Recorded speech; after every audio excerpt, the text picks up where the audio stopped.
Okay. As we wait for my camera to load up, like usual. Fantastic. Okay, so today we're going to be making more of the hats. Just chilling, and I changed the angle of my camera, as you can see here. It's gonna this way I can be more comfortable while I stream. So let's get right into that. We're gonna sit here so y'all can watch as if you're physically sitting and watching me crochet. Welcome in, welcome in. We are continuing to make some hats for stock. Just chilling, hanging out,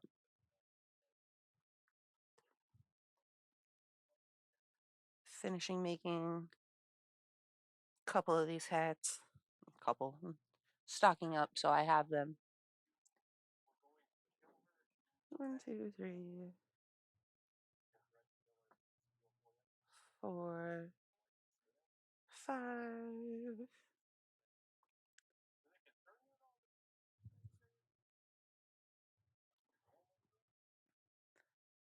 I ran out earlier, bought some extra yarn so I can like double the batch that I was originally going to be able to get. 1, 2, 3, 4, 5.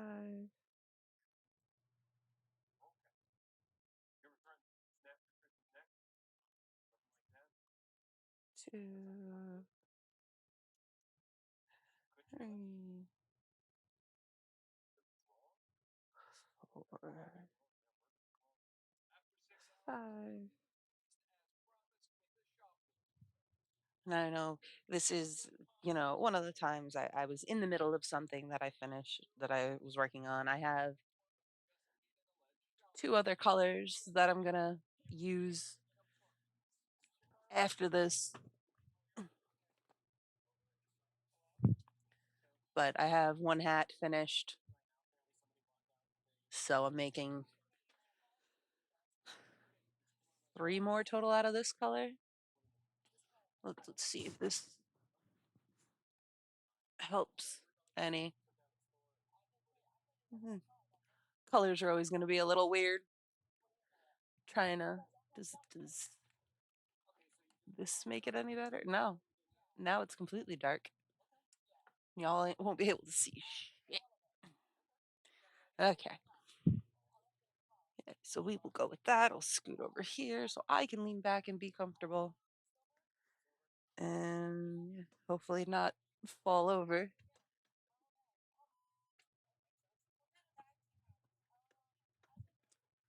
Okay.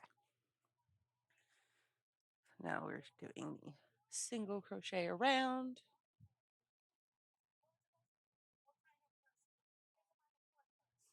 But we're just hanging out. Nope. Single crochet, not half double crochet.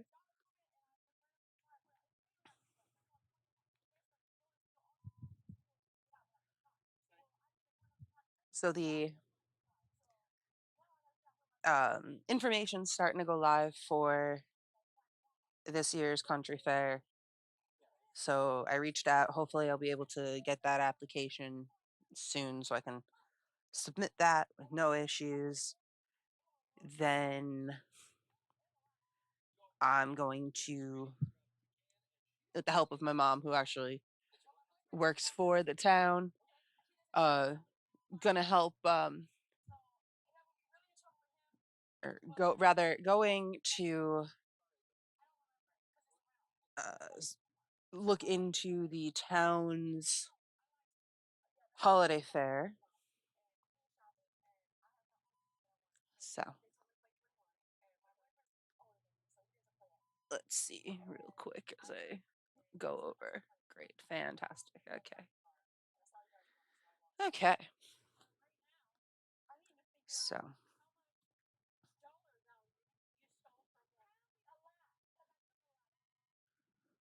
hopefully I can secure some booths that I can set up my stall at.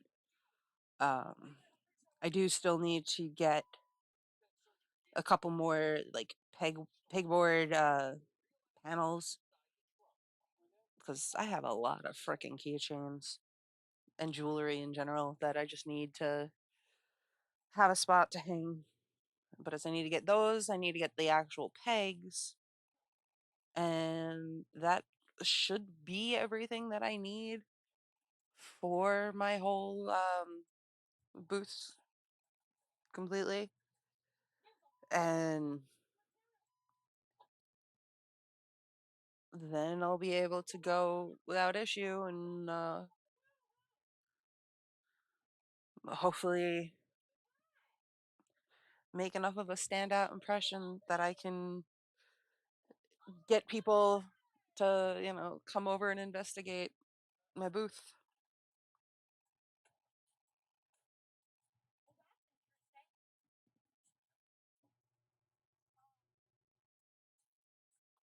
But no, for the most part, it's just gonna just silently chill here and crochet. I have YouTube videos going in the background because I need some sort of background noise. Okay, so here, 1, 2, switch hooks.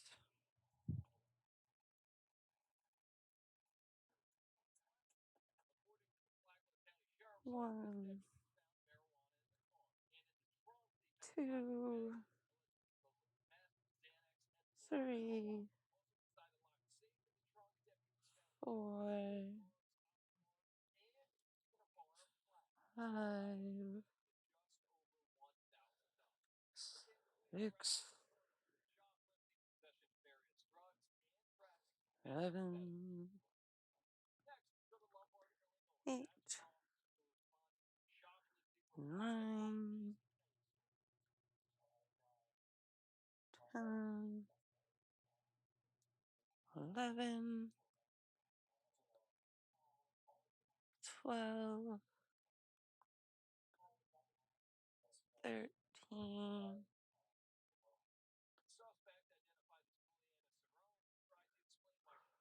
14, 15,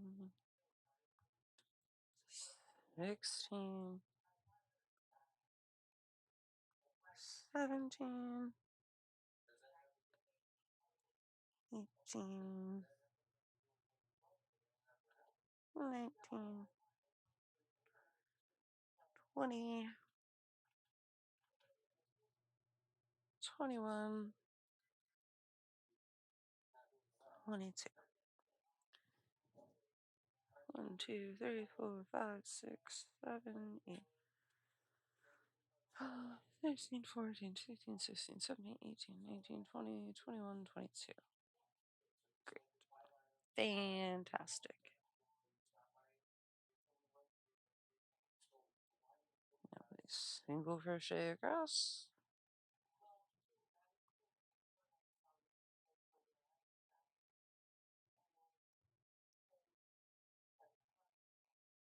We single crochet.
Double check the pattern.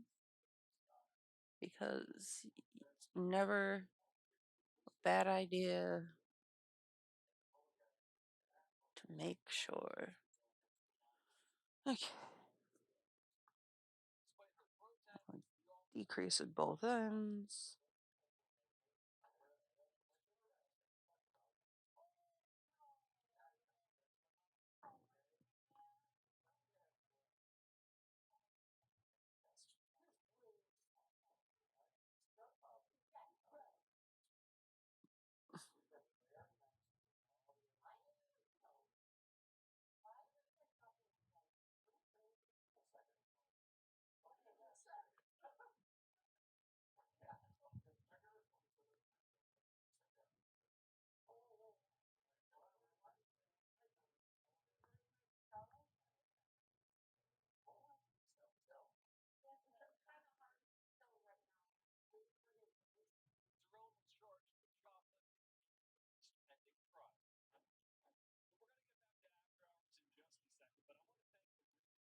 So decrease both ends. Now we turn around. And we just go straight across.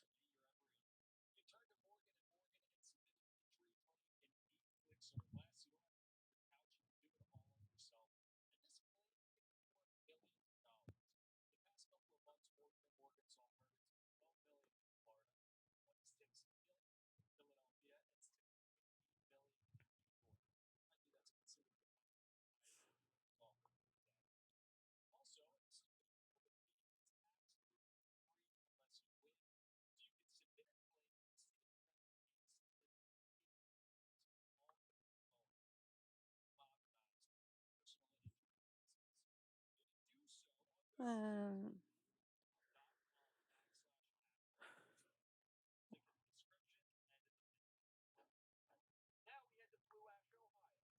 decrease at both ends again.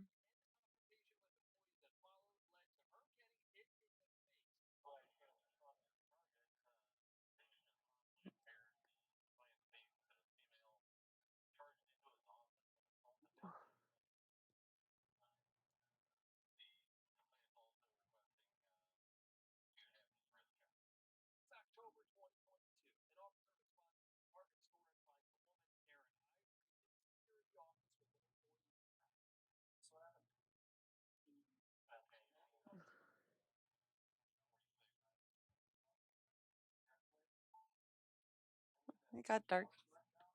Oh, no, that's just because I'm staring at the shadow of the house. Ugh. The sky is a pretty, like, muted blue color.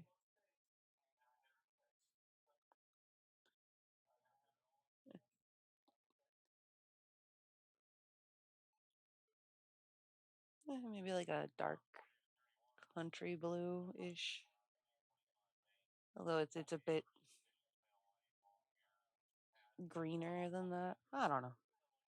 Colors are hard, especially trying to name them.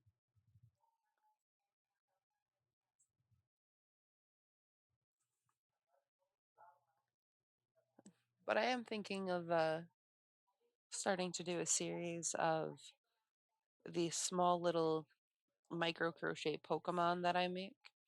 Um, I started from the very beginning of the Pokedex, going through making all of them using the like friendship bracelet thread. Um, Little teeny tiny, like 1 inch tall, 2 inch max, almost like sprites of them, just to have a collection of something that doesn't take up too much space. So I might do a tutorial actually on all of them, which is just going to be a ton of editing. 'Cause I'll probably stream while I'm actually replicating them, at least the ones I have so far, and then while I'm going any further with the Pokedex, and then Yeah, eventually I hope to get all 1025. 1025. That's a ridiculous number of Pokemon.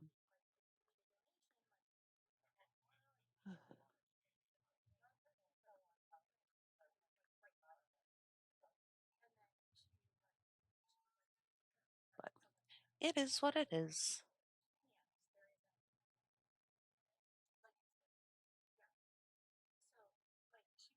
So now we're on the final little bit where we basically create a nice single crochet edge around the whole hat.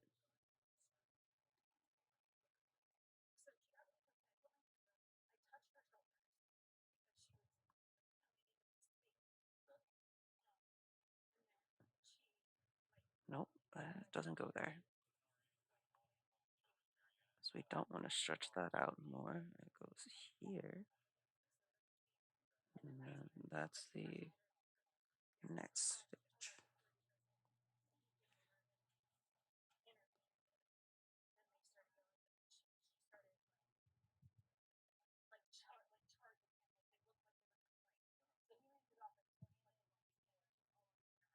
And then I know I have more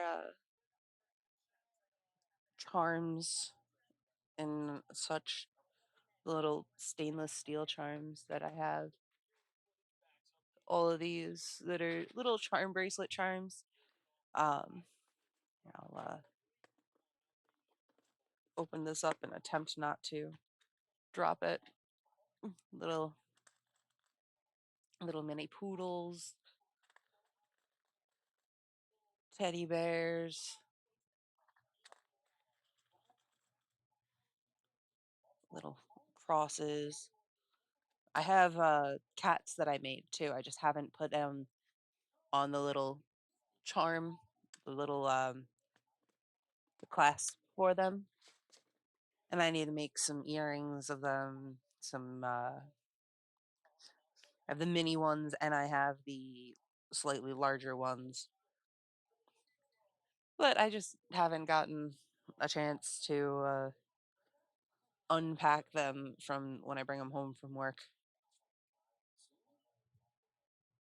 Because I need to sort them. Then I need to dig out the rest of my hardware so I can attach them and prep them and get them ready for, you know, sales. Ugh. So stare at my clock to determine what the actual date is, day of the week.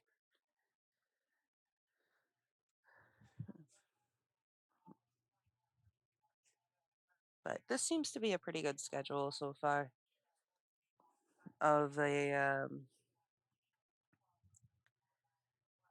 Tuesday night around 7-ish, 7:30ish. The Friday night around the same time, and then the Sunday morning ish. Basically, I go grocery shopping, I come home, and then I'll stream usually around like 10:30, 11.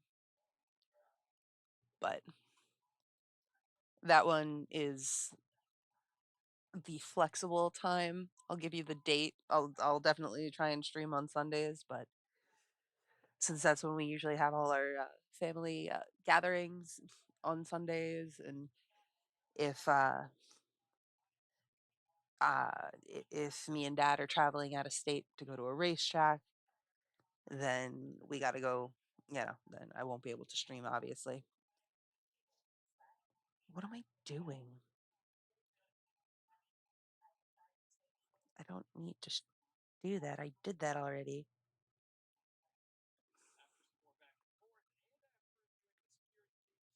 So here, and then here.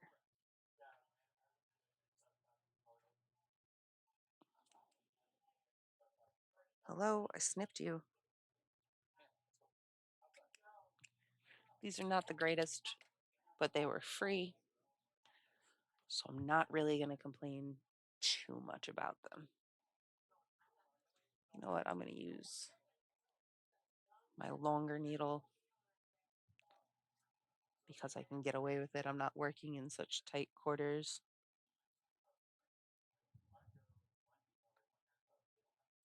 So that is, again, the invisible fasten off, at least my understanding of it.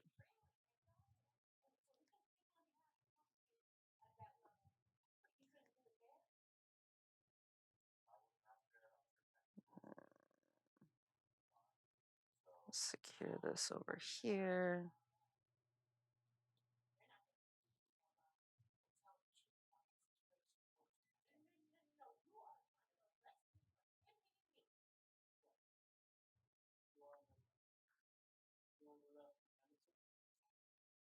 And we weave in the ends,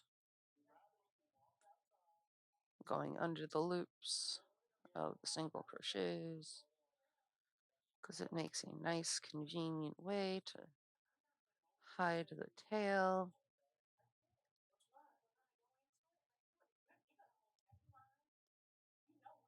Pull that through, pull it a little extra snug, snip off the scrap.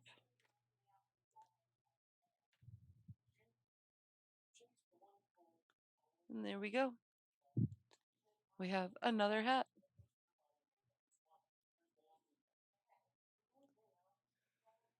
So that makes two, because I'm keeping that first one that I made for myself.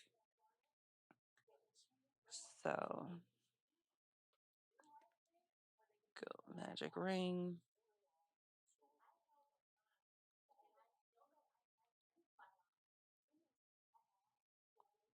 Go.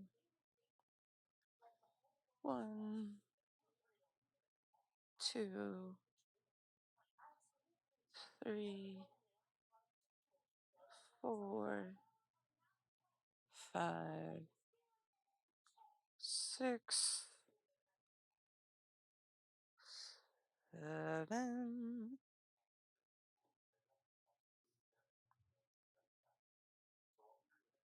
8, 9, 10. Cinch it closed.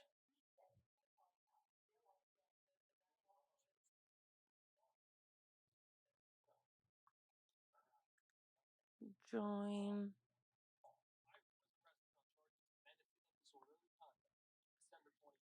Chain 1.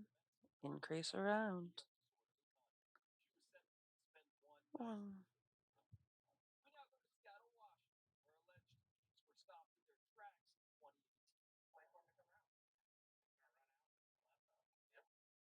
And this tail, I'm hiding it because as I'm working it, I'm making sure that when I pick up the loop of yarn, this goes between the working loop.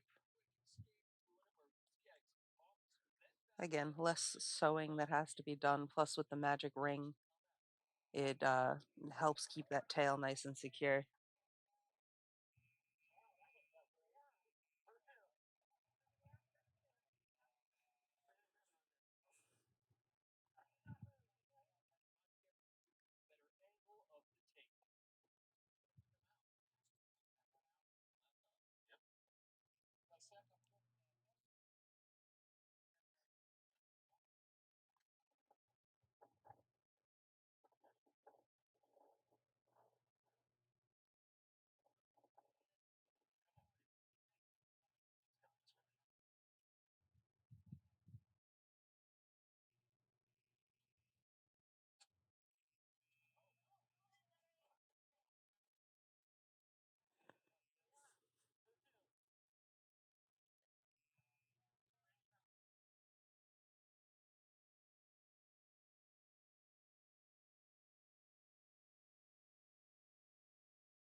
as I shift positions and stretch.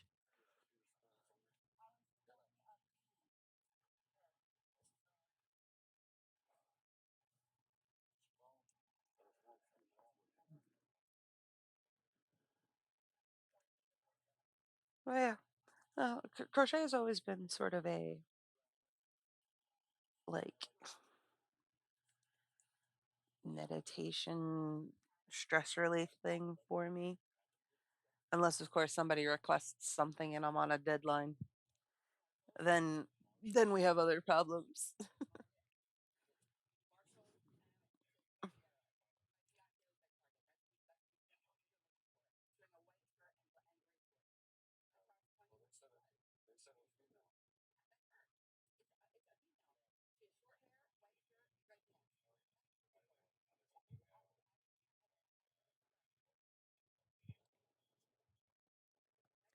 Well, most of the time I like to crochet like up here. So let's see. Did I? Okay. I don't think I broke anything. So yeah, this way I can lounge backwards.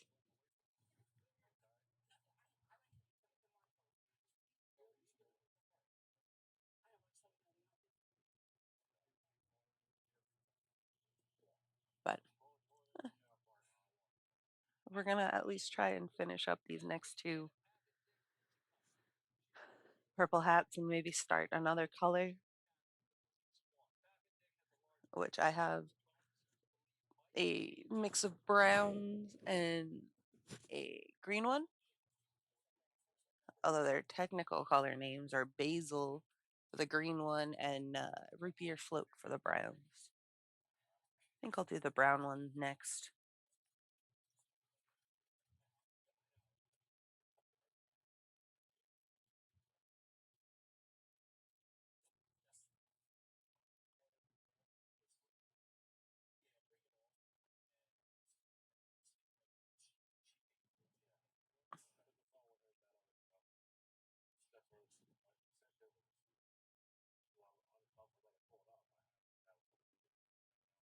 One, two, three, four.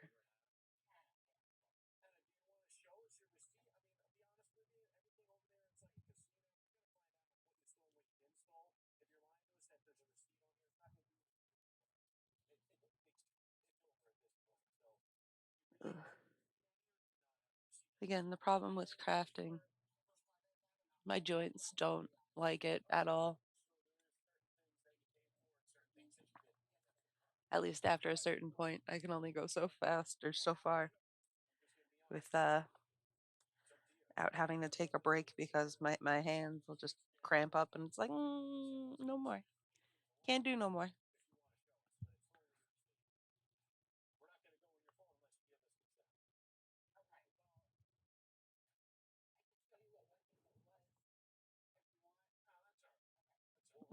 One,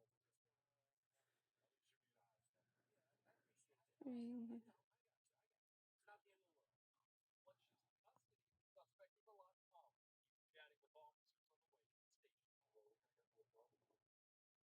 one, two.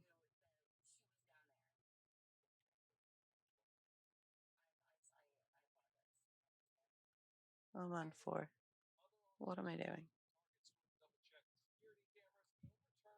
Forgetting how to count, apparently.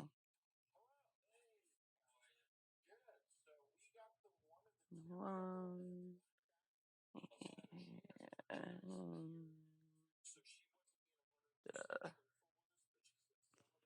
one, E, and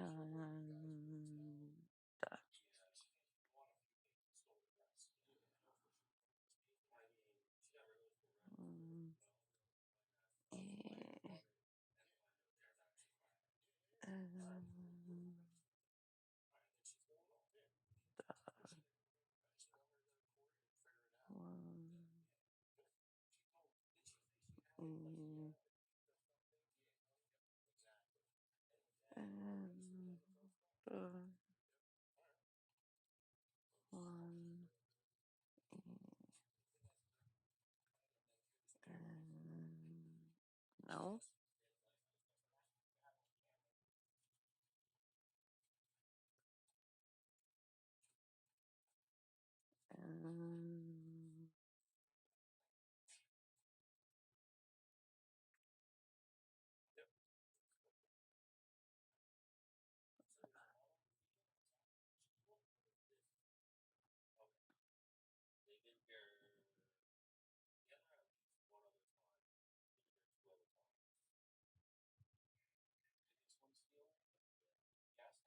Two,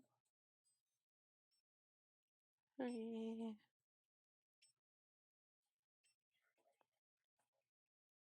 4, 5. So we're going to switch over here for a second. So I can go like this and hopefully pull up some nice classical music.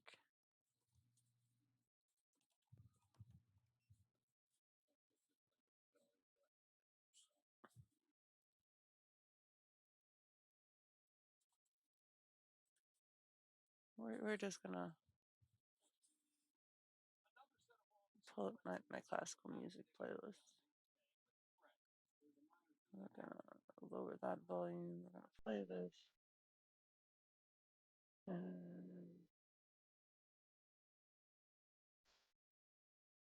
hopefully y'all can hear that.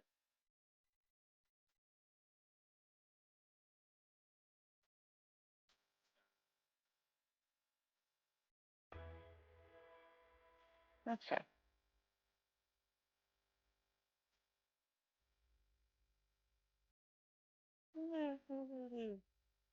Smart shuffle. Why not? Okay. We're gonna lower the volume of that down.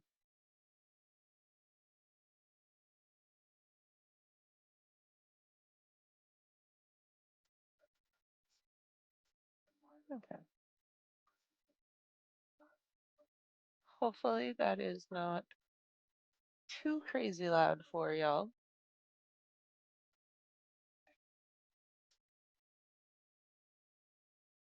And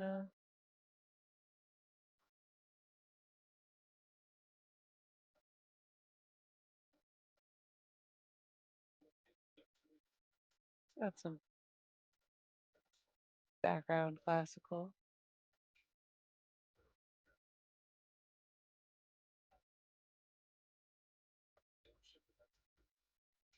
Um,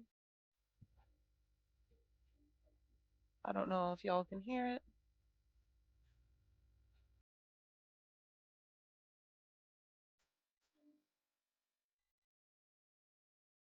or if it's too loud or what, but yeah.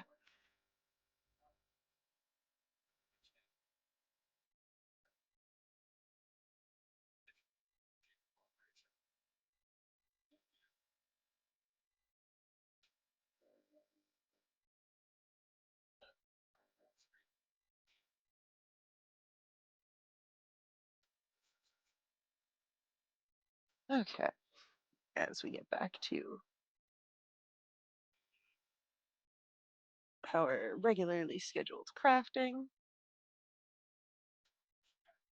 I get back into position and try not to destroy everything. We'll go from there. 1, 2, 3, 4. Y'all have to let me know either in the comments or in chat if the volume is too loud. But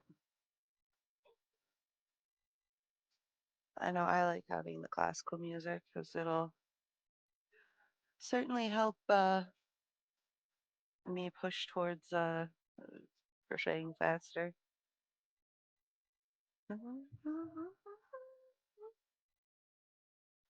Now, most of the pieces on this playlist I have played at some point or another. Not all of them, but definitely some of them.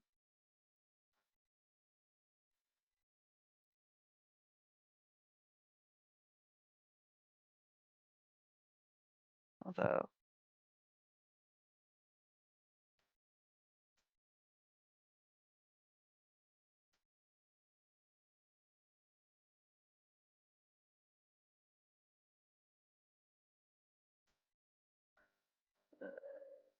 one more switch.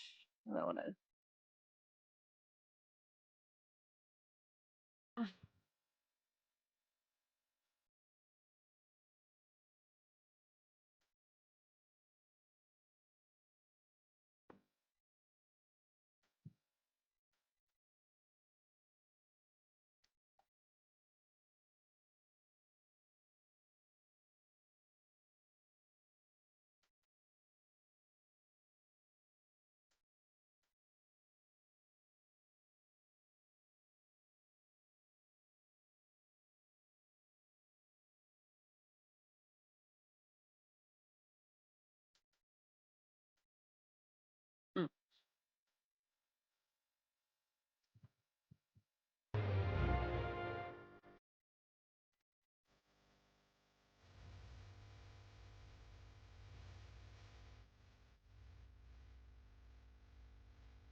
Mm.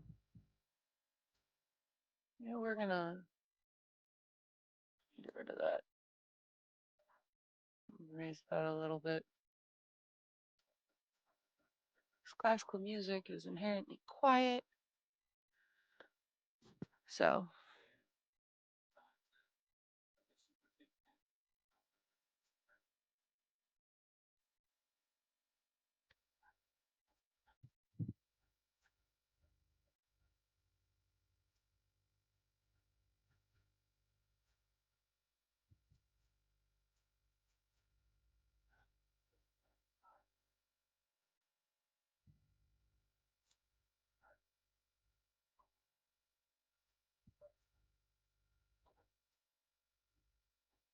did I spell that right? I did not spell that right.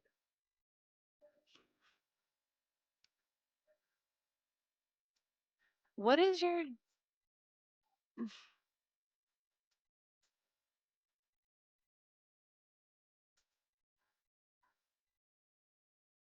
Oh, no, that's been a light. I know what I'm doing, I swear. Hold on. Getting distracted.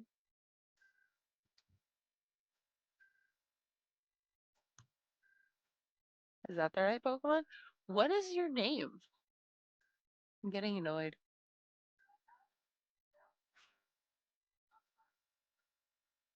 What is the baby Vanillish?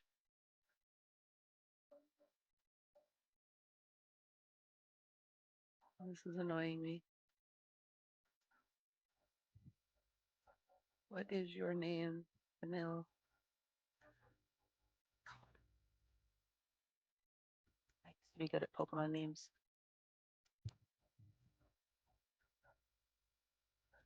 Woohoo. Sorry, we have a Pokemon catching game in our one of the Discord servers, and I wanted to catch the Pokemon. So, okay. Now that that's solved, and I can stop being annoyed.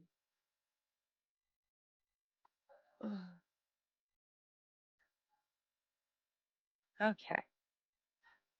We can go back to the whole crocheting thing now. Oh, 2, 3, 4, 5.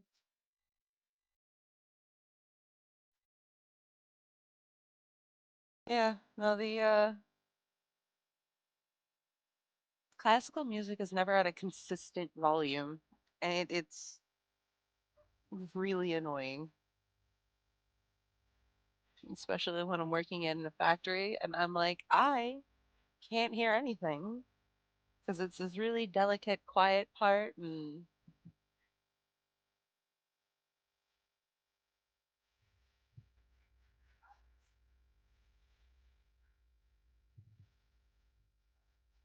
it's just like, oh yeah, we're gonna have clunking machines going.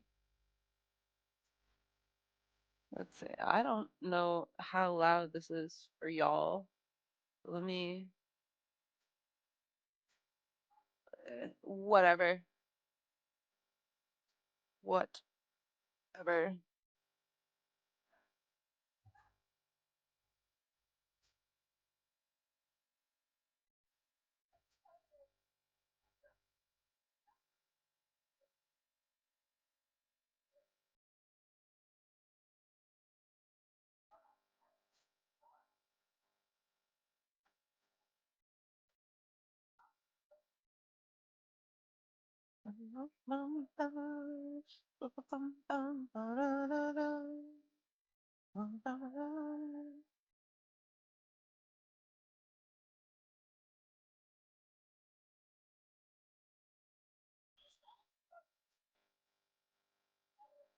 I love the sound of French horns, but they, I swear, there are so many of them who just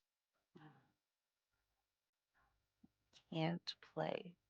And it gets really, really, really annoying when it's like Dude, this is one of the parts that you're supposed to play, and they just fail. It just makes you sad.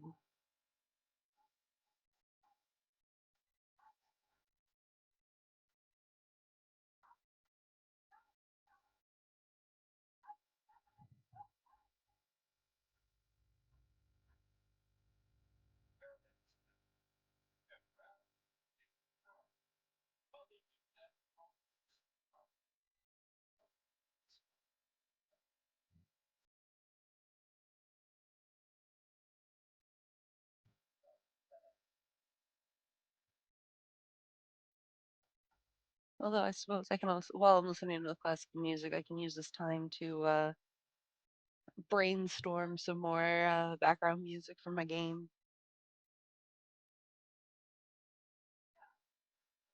because I'm manipulating existing classical music into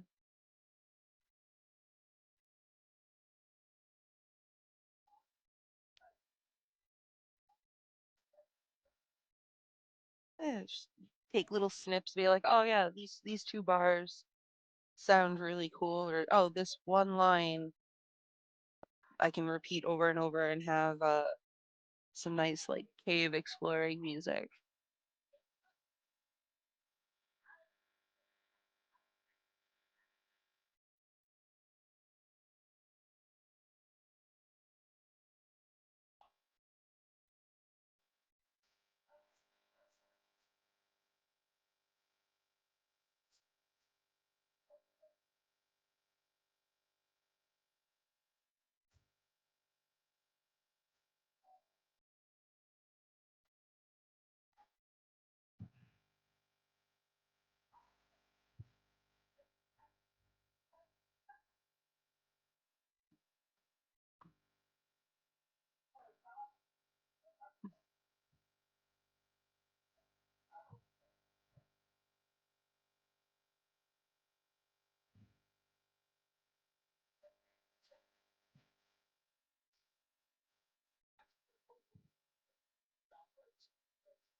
Like I hate this. You can barely hear the bassoon right now, and it's such a pretty melody.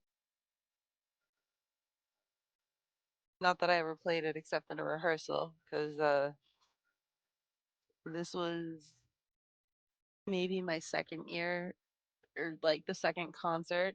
So I actually played second bassoon on this. This is Tchaikovsky, Tchaik 4. This is the first movement.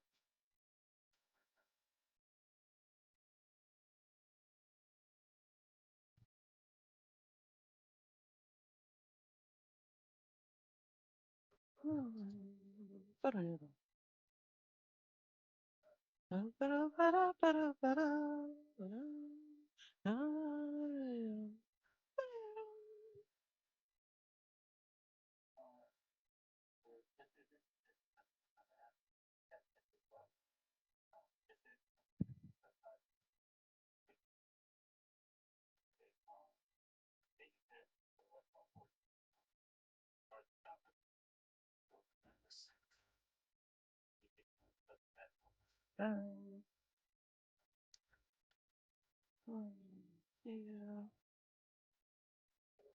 three. 4, 5,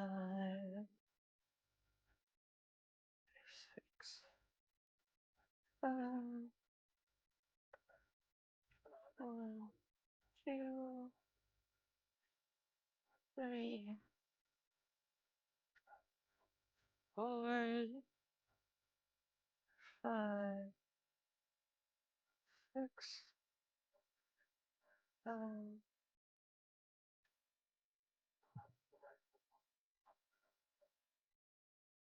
1, 2, 3, 4, 5, 6, 7, 1, 2, 3,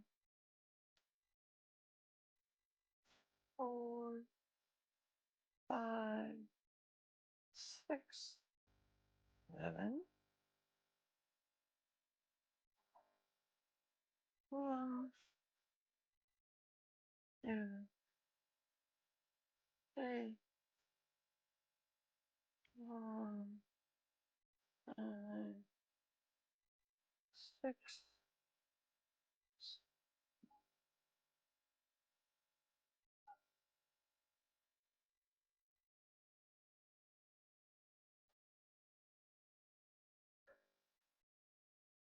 1,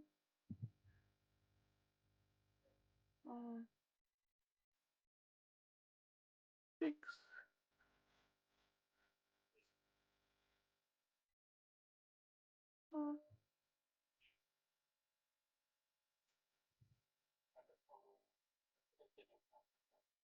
This movement goes through so many like mood changes. It's like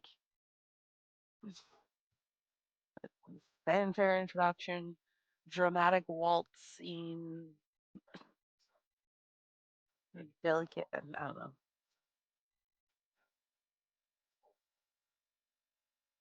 6, 7, 8.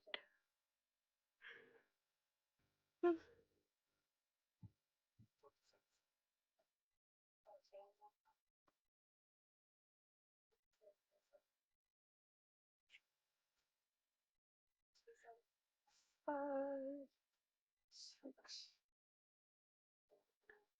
7, 8. No, 7. Yeah. 3, 4,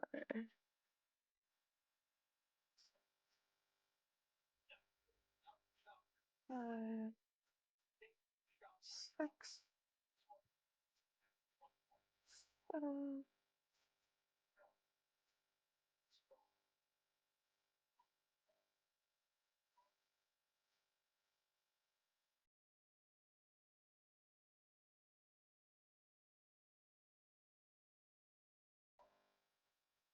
1, 2, 3, 4, 5, 6, 7, 8, 1, 2, 3,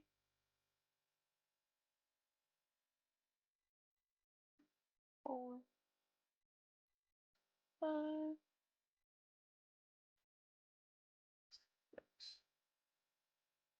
7, 8.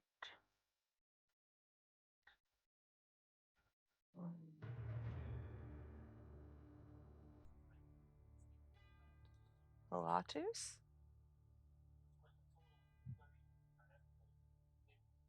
Oh, which in the Saint. Yeah, I should know that one. Played it enough.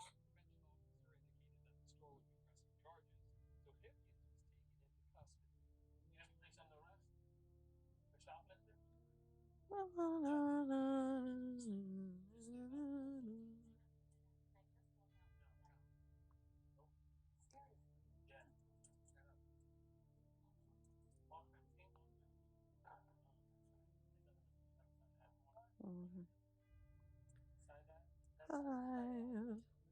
6, 7, 8. 1, 2, 3,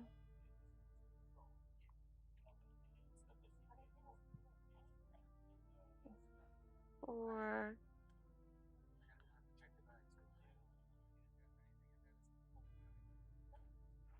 5, 6, 7, 8, 1,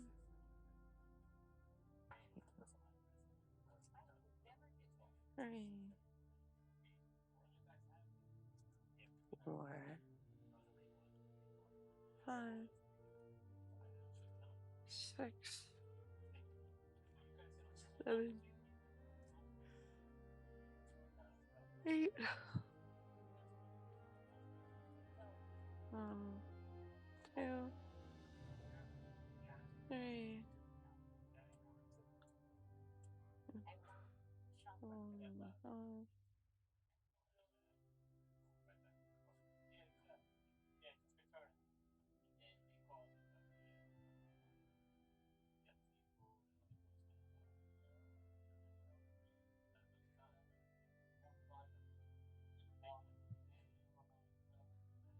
You can always tell which ones are like live recordings as opposed to like professional studio recordings, because there'll be, you know, coughs in the audience. There'll be the applause at the end.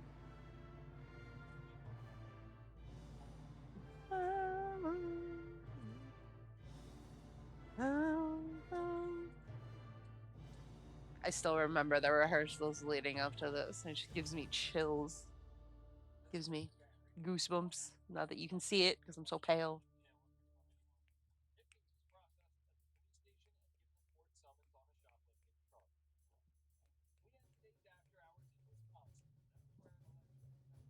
Can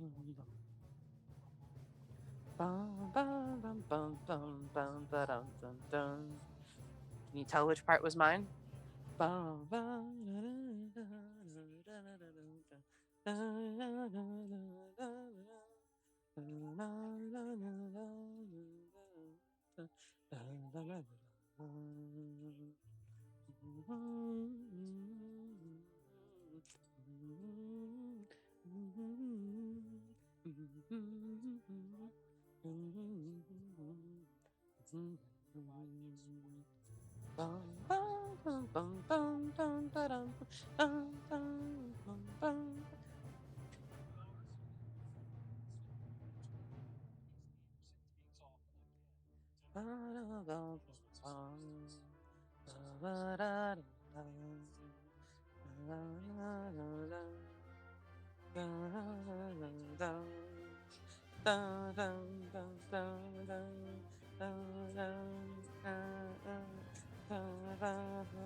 Now, because this is a band arrangement, it's written as cues for the bass clarinet, but it's actually a bassoon part, but most bands don't have a bassoon.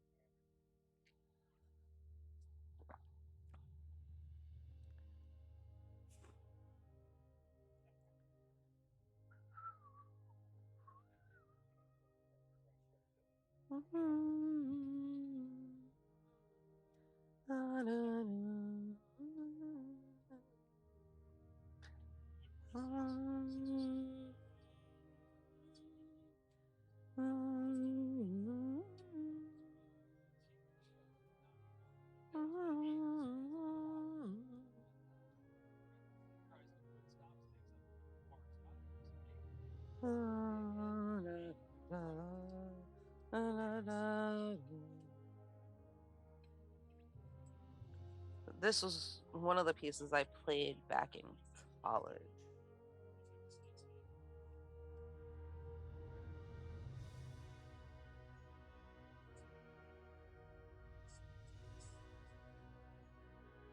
But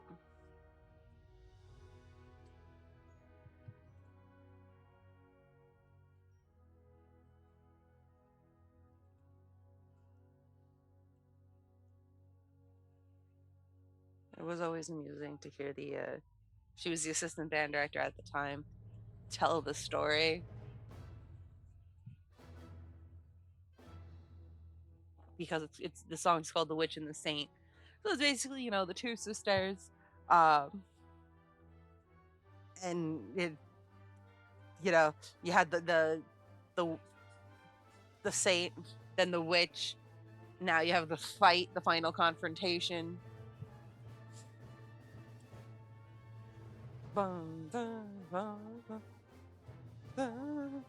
And then the witch dies.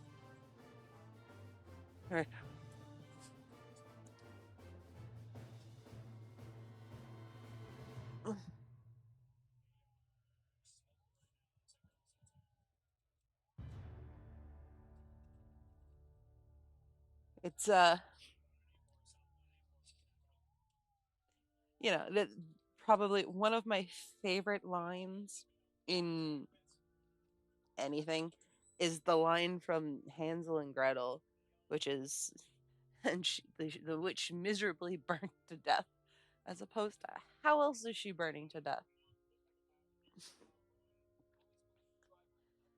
There was back in college, we were playing Peter and the Wolf and Hansel and Gretel in the same show with the same group of dancers.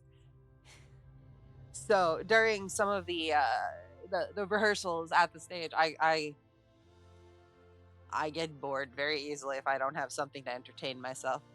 So I'm chatting with the clarinet player, and we're talking about how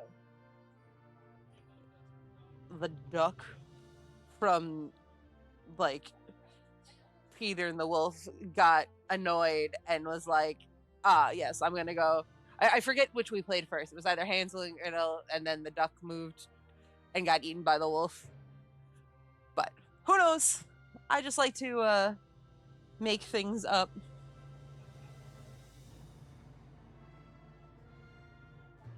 Because that's what I do, apparently.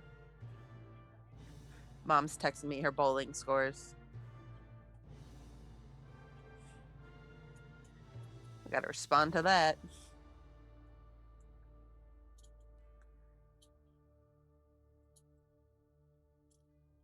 Ugh.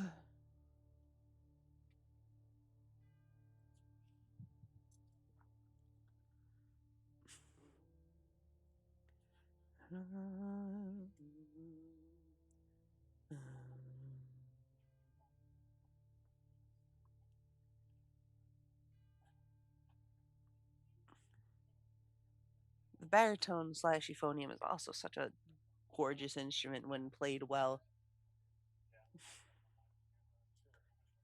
But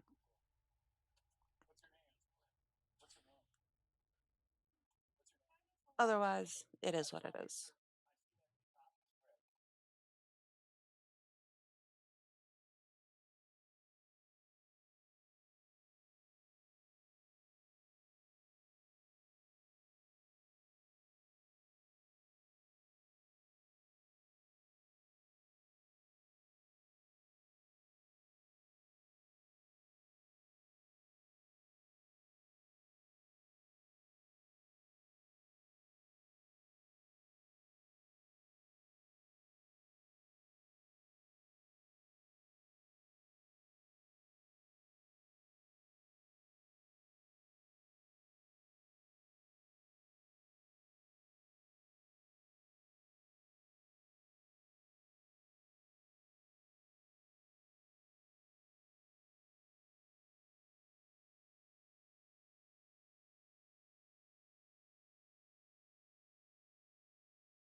Is this?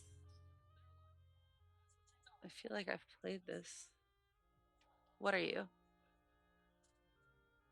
Oh, I have played this English folk song suite. But no, we're not listening to this.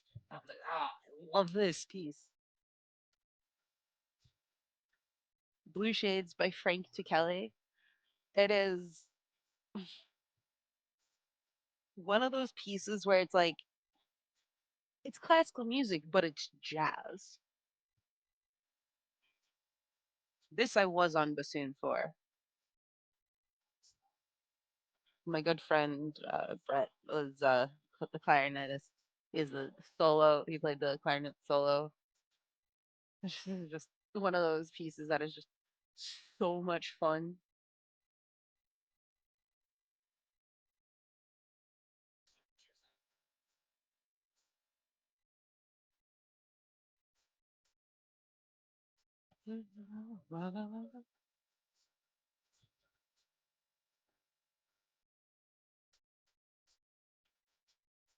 This has one of my favorite bass lines in it. I'm gonna say that a lot of things, but one of the bass lines I really like a lot that I wanna. You can kind of hear it now, but it's definitely one of those ones that I wanna.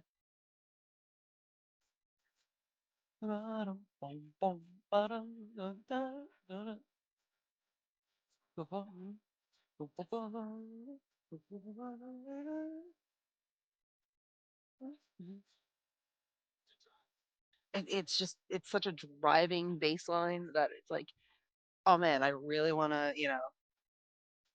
use this as some sort of epic battle music.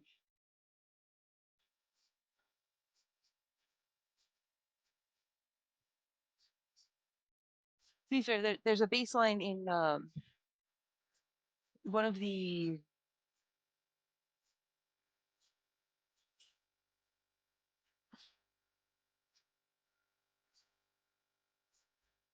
what is it? It's a band piece. It's a alto sax solo, a fantasy for alto sax, Fantasia for alto sax, something like that. It's this ridiculous alto sax play piece, and I was one of the few people who actually played it twice with two different soloists back in college. It was difficult and fast, but it was a lot of fun, and it really showcased the talent of the soloist.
This part right here.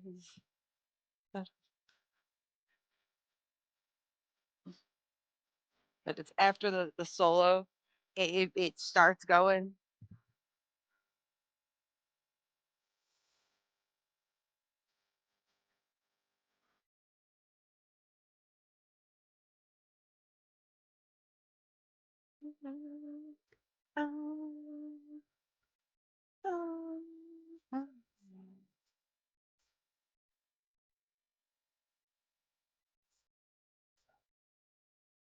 Frank Kelly composed a lot of like banger pieces of music.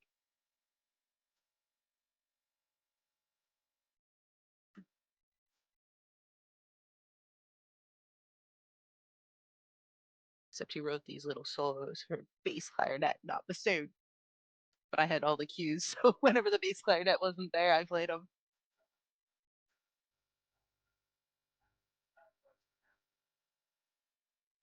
But bass clarinet is definitely better suited to those little grace notes and ornaments.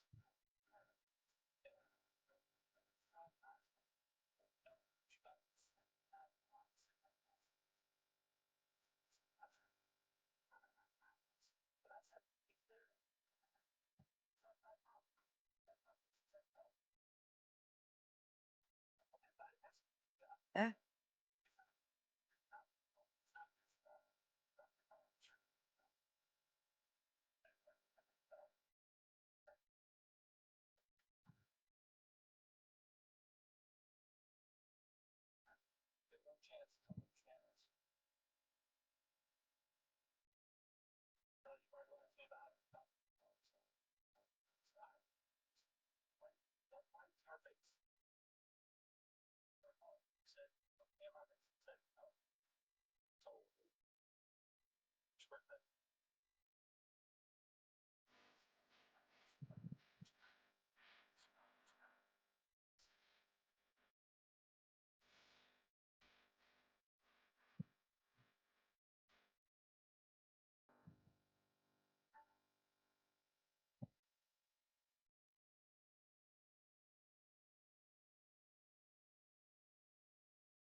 And this is where I became the driving metronome.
And it ends such like pink.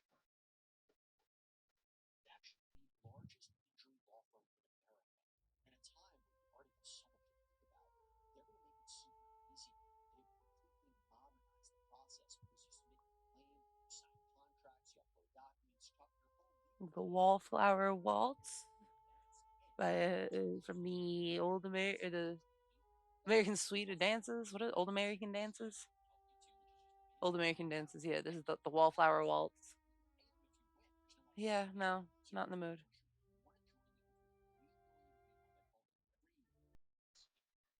This is fine. This is the Czech Suite by Dvorak. I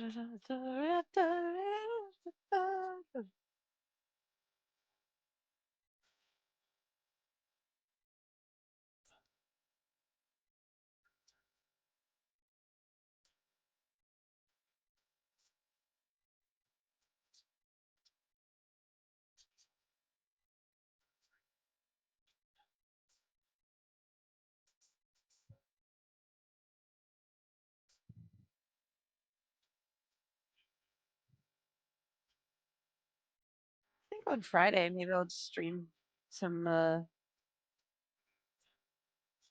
Legends Arceus,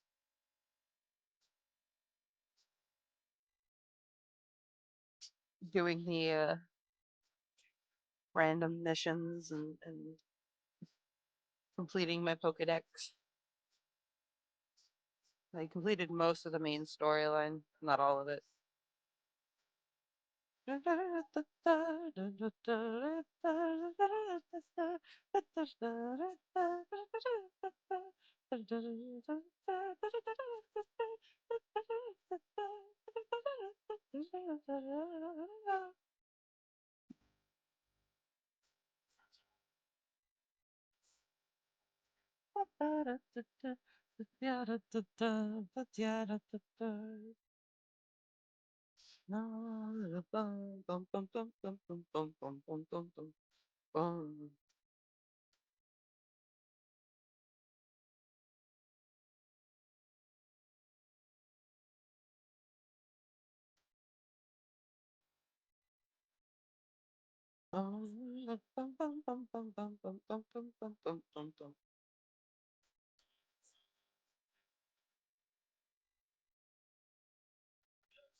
Philippian dances.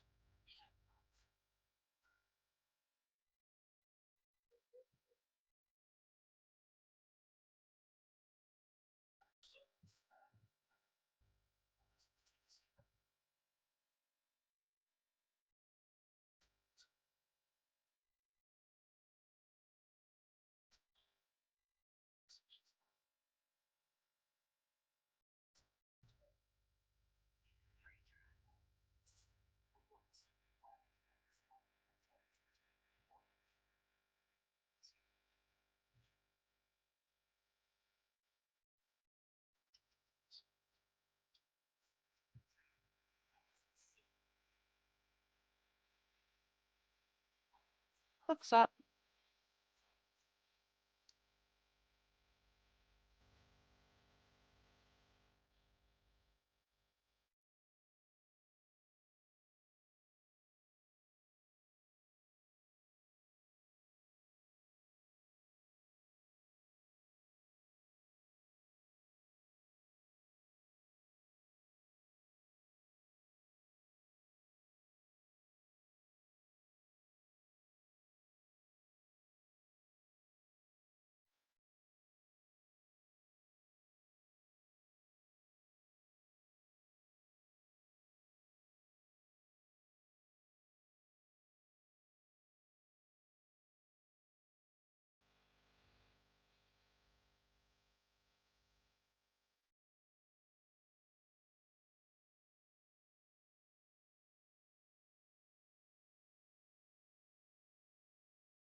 This is the only movement of the English folk song suite that I've played.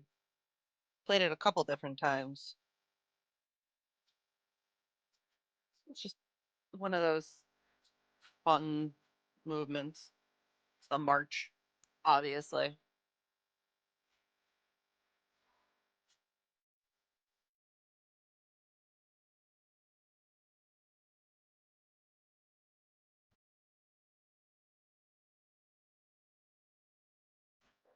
The 6/8 is always such a fun time.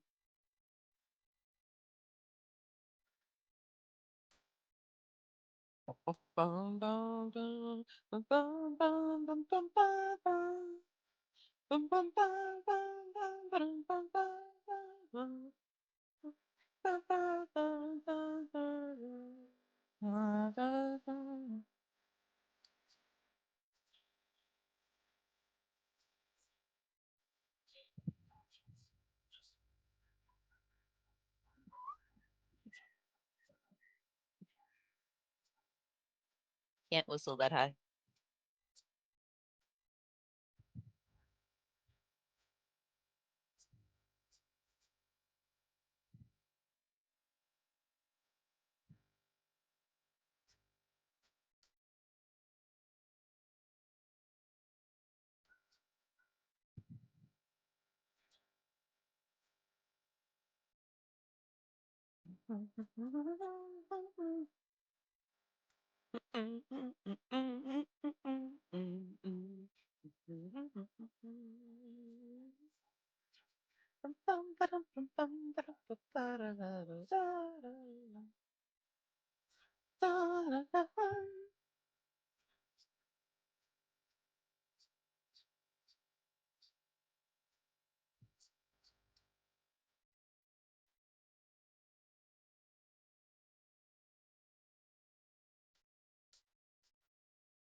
Oh, Exultate,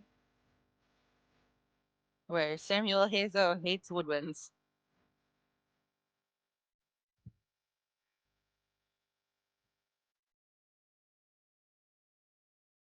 This I played way back in summer band before college. So I don't even know what instrument I was playing because it could have been one of like five. I think I have played this. I got out of playing it on clarinet, or if I did, it was like third clarinet in the very first year I played, in which case I would have still been in like middle school. Um,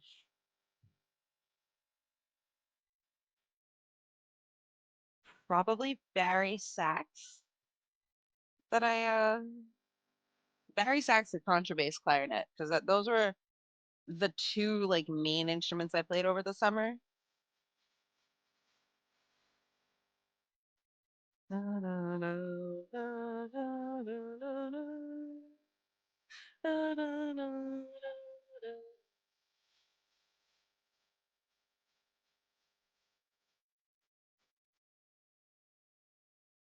Three, 4, 5, 6,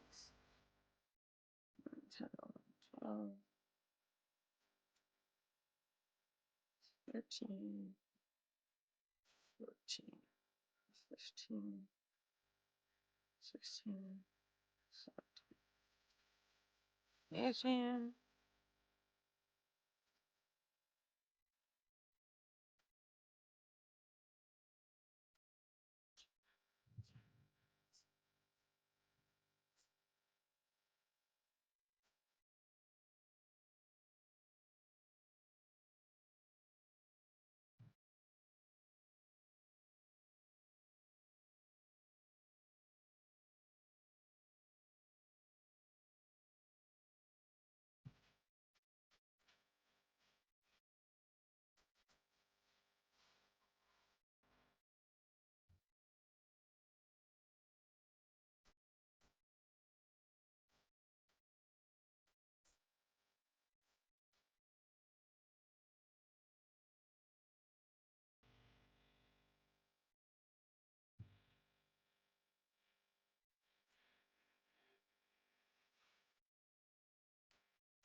not a piece I've played before.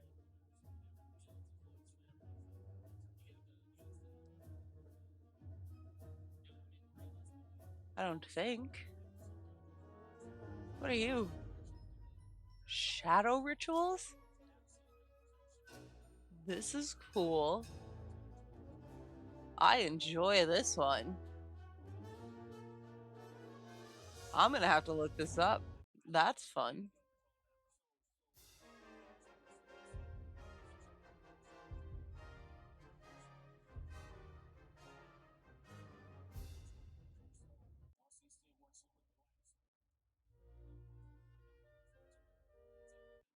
Let's find another good.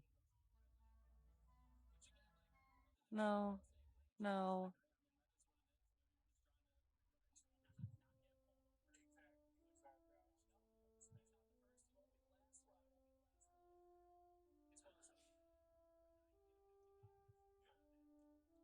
no, no,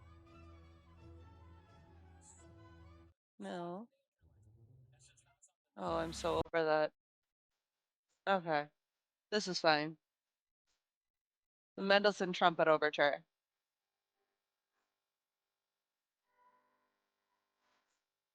This is fine.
And another hat done.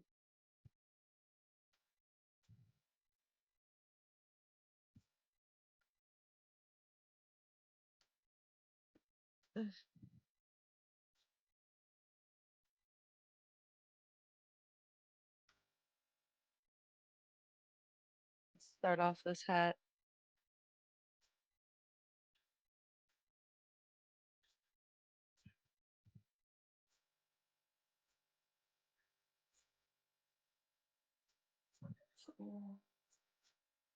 3, 4, 5,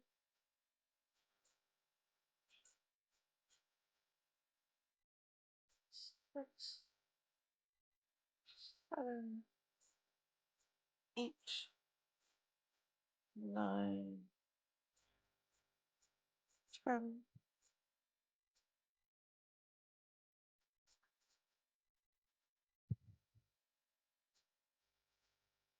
1, 2, 3, 4, 5, 6, 7, 8, 9.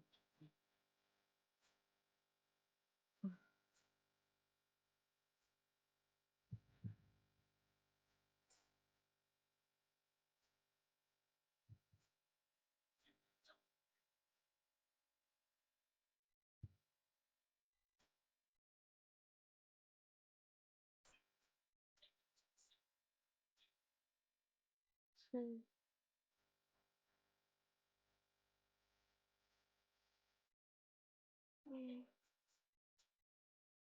4,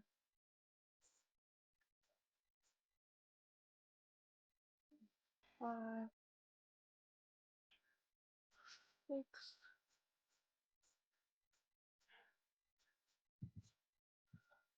7,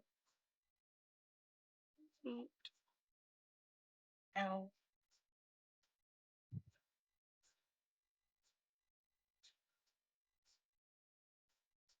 9, 10, 11, 12, 13, 14,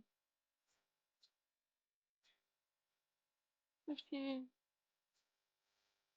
16,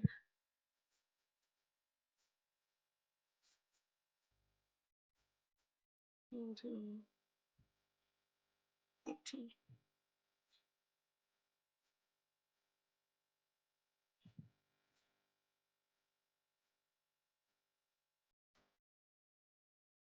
19, 20,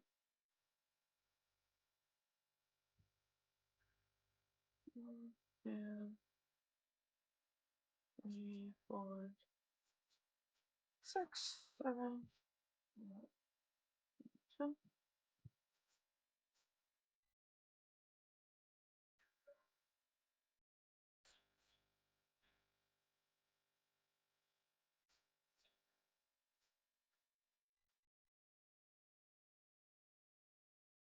Oh, thank you for the follow.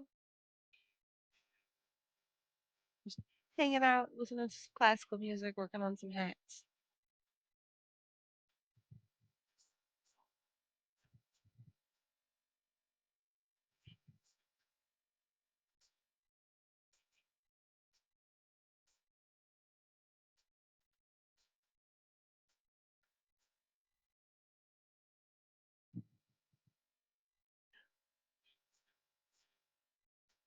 'Hold on.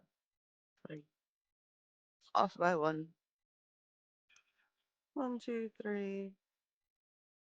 There we go.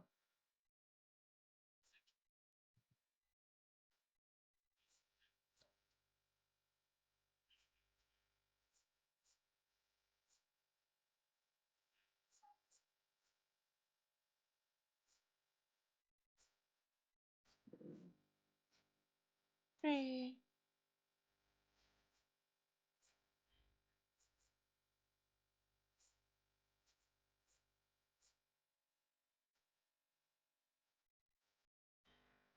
Three.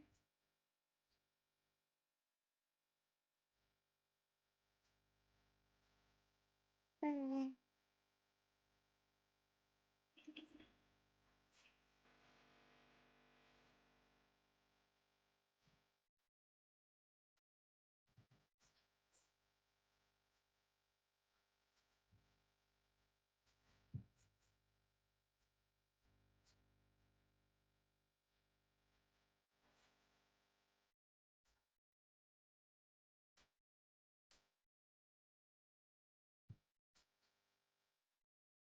Let's see if I can actually correctly guess the next piece of classical music that comes up. Oh, played this. Oh, we're back to the Czech suite. No, it's Dvorak.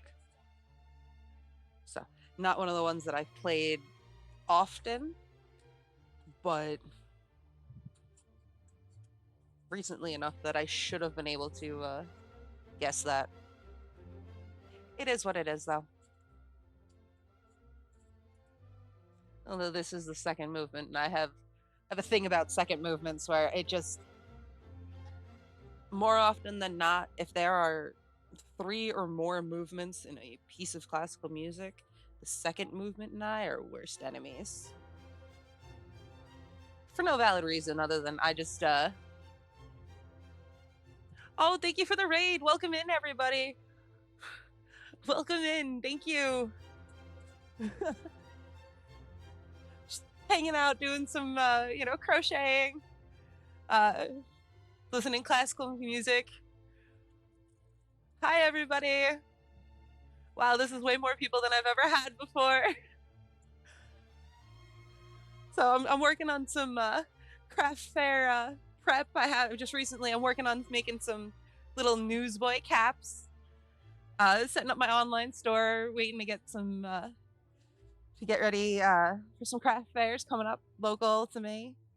So mostly just hanging out, chilling, whining about various classical music that I played. Thank you, thank you. This is a pattern that I've found, but I have made some of my own patterns over on my Instagram and even TikTok. I post some videos. Thank you so much for bringing your friends. Lako, I'm gonna totally mispronounce these names. I'm so sorry, but I do take commissions. I have an Etsy store where I have some of my other things. Like, actually, I can show you some of the stuff I have. I have these little stainless steel little charms. Most of these I have up listed on my Etsy, but little stainless steel charms that I cut on my laser cutter at work. Got lots of music ones because nobody has alto and tenor clef stuff, so I make sure that I get that. I have other little miscellaneous things that I'll show off. Got some nice lanyards here. Just, keychain lanyards, use up some scrap yarn. Little gift card pouches, little button pouches that, perfect size to put gift cards in. Works great if you're giving gifts to people and want to dress up rather than just doing gift cards. Then, of course, we have the nerd-related things. Thank you. Those are actually out in my shed right now, but I do have some mini Pokemon that I'm working on. Obviously, I got little coffee cup keychains because we all live on, caffeine and spite. Speaking of Pokemon, I got little Pokeball keychains. Got Pokeballs, got the Great Balls. Got the Ultra Balls, the Master Balls. Can't forget the Premier Balls. Got some teeny tiny Hedwig, keychains. These aren't listed on my Etsy yet, but they'll be up on my my actual shop site, my personal one. All these keychains are only, for the most part, only $10. Little chickens. My neighbor has chickens, so it's one of those. Plus, my boss always likes these chickens, so he's always commissioning various things. So, just working on trying to figure out. I've only ever sold at like anime conventions before, so I'm really trying to figure out what would be great to sell at just in general, various like normal people craft fairs, for lack of a better term. But I have no idea. So I'm just kind of making this up as I go along. obviously I'm pretty new to the whole actual like streaming thing being live. So I'm like shaking from all you guys coming in and rating. I'm like the adrenaline, uh just the overwhelming awe that people want to come in and hang out. It's really cool to me. But to tell you a little bit about myself, I've been crocheting for over 20 years at this point. I taught myself from a book when I was 11. My aunt got me a book, 3 hooks, and 3 skeins of yarn. And I taught myself, which is why I crochet with my left hand, even though I write righty. So since then, I started up, was making mostly because I saw things. I'm like, oh, hey, I want to, I could buy that like crocheted headband, or I could figure out how to make it myself and save me the $5. So I just did it myself. And so since then, I've done everything from like uh, a whole bunch of different variations of Pokemon. The best Pokemon that I ever made, I made a 6 foot long Steelix that you could wrap around your shoulders. That thing was ridiculous. It was a monster, and it took so long to make, and it was so much yarn, so much stuffing, and it weighed like a good like 60 pounds. Let me see. I might have a picture of it somewhere. I know it's on my Instagram, I think. Again, it's been a hot minute since I've done like any of my social media stuff. Load, load, load, load. I swear, I'm so professional at this. Are we gonna cooperate? Steelix? There we go. So, this is the Steelix. This thing is a monster. So that's sitting on my like queen size bed. So that was a commission for somebody to have wrapped around as a yeah, it was almost 6 feet long. So that was just absolutely an insane thing. And Arcanine is definitely one of my favorite Pokemon. Mine, I always go with the Eevees. I have a whole bunch of the little Eevee like models and stuff. Any of the evolutions, but Eevee in general is my favorite. So it's definitely one of those like I have it Leafeon, yep. Oh, I'm knocking things over, but got the Leafeon right here. Espeon and Umbreon. That duo has to be one of my favorite. And then the OG dragon, Charizard. I know he's not technically a dragon, but I am always, if you hadn't noticed the little dragon horns, not that you can see them very well, but the it's one of those. I always love the dragons. I was so mad that dragon type that was always such a difficult type to obtain, or just all of the stereotypical dragons, and then they introduced fairy type, which annoyed me. I'm like, no, no, no, get rid of this fairy type. We don't need it.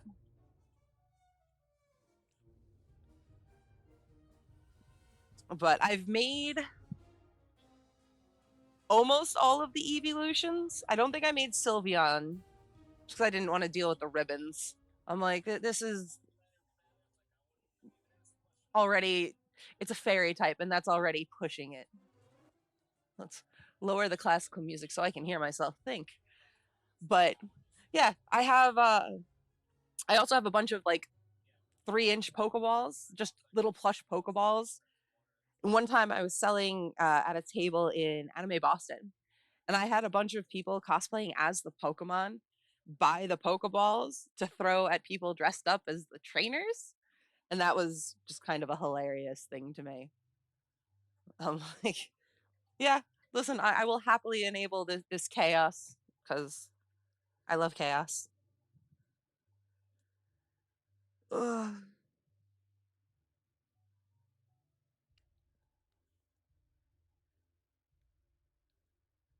But yeah, so Dawnstar, I'm like, my computer screen is super far away from me and everything's really tiny. If you are interested in commissioning a plushie, I believe I have my email linked in my bio, in one of my bios. Feel free to send me an email and I will happily work out the details of, general size and when you want it, like, and even like what sort of materials. I don't have a picture of it, but I did also make like a giant Mareep plushie using a whole bunch of like fuzzy yarn so it actually was textured like a sheep. But yeah, it's Kazul at KazulStudios.com. Pretty simple email. It's you're at my channel. But I will happily work out commissions, work out, prices, payment plans if necessary. I'm pretty flexible. Yes, it was a giant like squishy sheep. Let's see what other trying to think what other fun Pokemon I made a Rayquaza. That was one of the early patterns that I created. So it wasn't like overly long, but it was a good like 3 feet long. And I sat there, I was staring at all of like the pictures I could find. I'm like, how do these fins get attached? Where does this go? And that's how I normally do it is I'll use the game sprites or the um like from the pictures from like stills from the anime just to try and get all of the angles, try and match the colors as best I can. But I gotta redo all of those patterns. But Ninetales was a fun one to make. You see, you would think that he would be pretty complicated, but he's not because it's a really long green tube. And then the difficult part comes with, oh, okay, now let me sew this line on here. Let me count the number of rows and sew this line on here. So, in terms of the actual crocheting, it's not as complicated, but trying to get it to look as close to the actual Pokemon as possible, that's where the difficulty comes in. But I'm like, I'm not 100% happy with it. The head was a little wonky, but you could definitely tell who it was. I still have the pattern, but I don't have one just ready made lying around. So that's always the problem when I'm trying to stock up for these fairs. I'm like, oh man, I want to have all of these different, Pokemon and all of these plushies, but I don't know what's going to sell. So I have to be like, great, I can bring like 50 Pokeballs and everybody knows what a Pokeball is. So I can use that no problem. But I'm not really going to make clothing type items because that's very specific to a person. I don't want to have to bring around, uh, you know, 50 skirts because I need two of every size.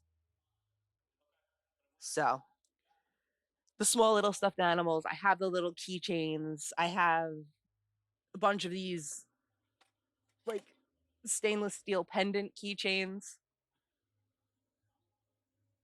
Oh, I have a whole binder that is called my yarn decks that I am working on all of the patterns. I have it written out. I have it with the pages. I even drew with like colored pencils the different details on them.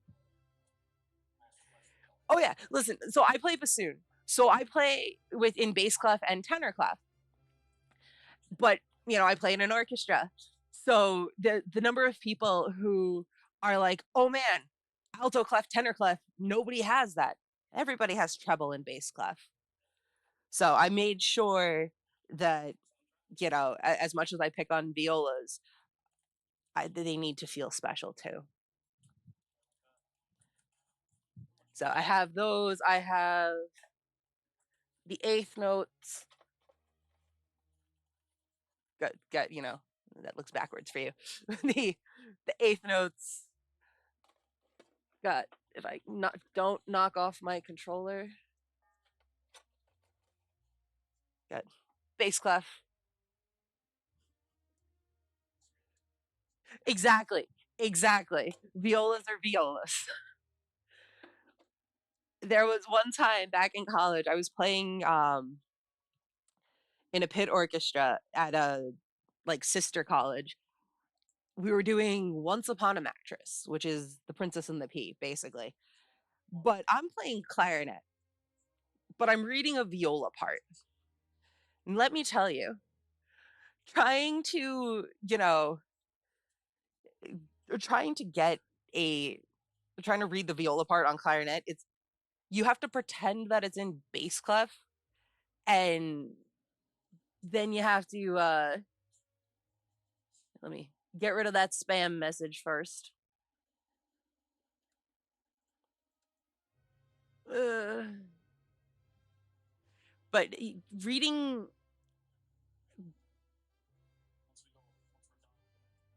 where is this one? That's what I want. Great. Okay. Anyways, sorry about that. I'm still trying to learn where all of the functions are. Um, yes, reading alto clarinet, alto clef on a B flat clarinet.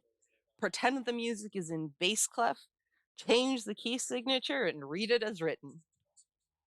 So that was one of the more complicated, like reading transpositions I had to do. I made up about half that part. Look. Oh yeah, no, it was a absolutely ridiculous transposition, but it was one of those they wanted me to play, they just didn't have a clarinet part for me. And then a couple years later, I back with that same group, we did Wizard of Oz, and they played the whole Wizard of Oz script, including the jitterbug. Now, if you don't know the history of the Wizard of Oz, that was a song that was cut from the original movie because it caused injuries, and playing that piece almost caused injuries. So that was one of those. I'm like, listen, I play bassoon as my main instrument right now. I can barely remember how to read treble clef, let alone try and play this jitterbug piece. And then we also did Into the Woods, which is a very obnoxious piece, but I was on bassoon for that one. So that's definitely a hard book to play, but it's not as bad as when my mom, who also plays bassoon, she was playing Into the Woods and Oliver at the same time, which that is a very Oliver is a oh, very nice. Yeah, so you know the music for Oliver. When you have the and she was playing both of those shows at the same time. I'm like, dude, why do you do this to yourself? So the most complicated piece. Oh yeah, absolutely. She's like professional. She teaches privately and all of that stuff. I just kind of make it up as I go along. I started playing bassoon because the band director at college was like, "Hey, I was just talking about you. Great. Want to play bassoon? Sure." And then, of course, the first piece of music that he put in front of me, that mind you, I knew how to put the instrument together because of mom, but I couldn't read bass clef at this time. The first piece we play is American Salute, which has that massive bassoon solo in the bassoon trio, technically, like right at the beginning of it. I'm like, dude, what is this? Why do you do this to me? So that was my traumatic bassoon story. And then actually, so the group I'm playing with, we have a concert Saturday. And this is just some like, cello sonatas and solo pieces. So I'm like, whatever. But the next concert, we're playing music from Fantasia and we're playing Sorcerer's Apprentice. And I'm like, I actually have to practice this one because that is absolutely going to be a ridiculous uh, part, especially because he wants to play it with the video. And that is one of the bassoon parts. So that I'm like, oh no, this whole thing is going to kill me. So it is, I think, usually just purchased at the door. Um, that concert, the Fantasia concert, is not until June 6th at I think one of the middle schools. Um, and it's one of those. It's just local, just right by it's in the West Islip, one of the West Islip middle schools.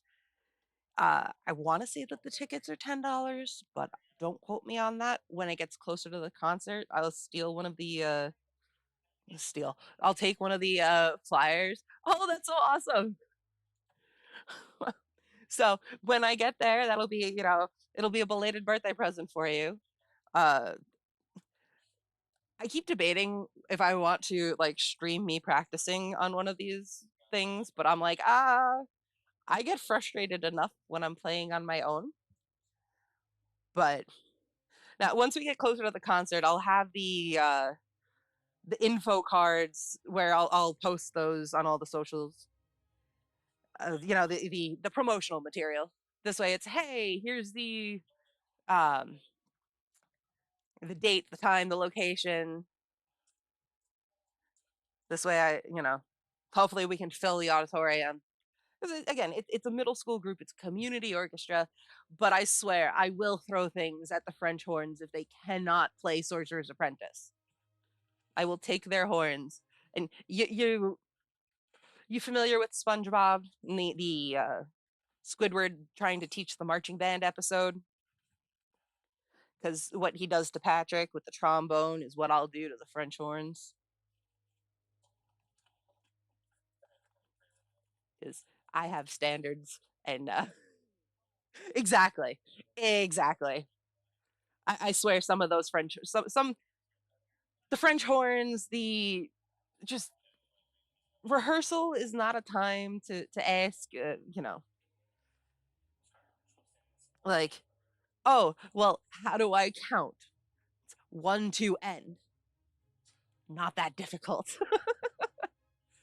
But it's definitely one of those trying to get the like the basic counting down. And it's like, you've been doing this how long? Why do you not know how to count and come in on time?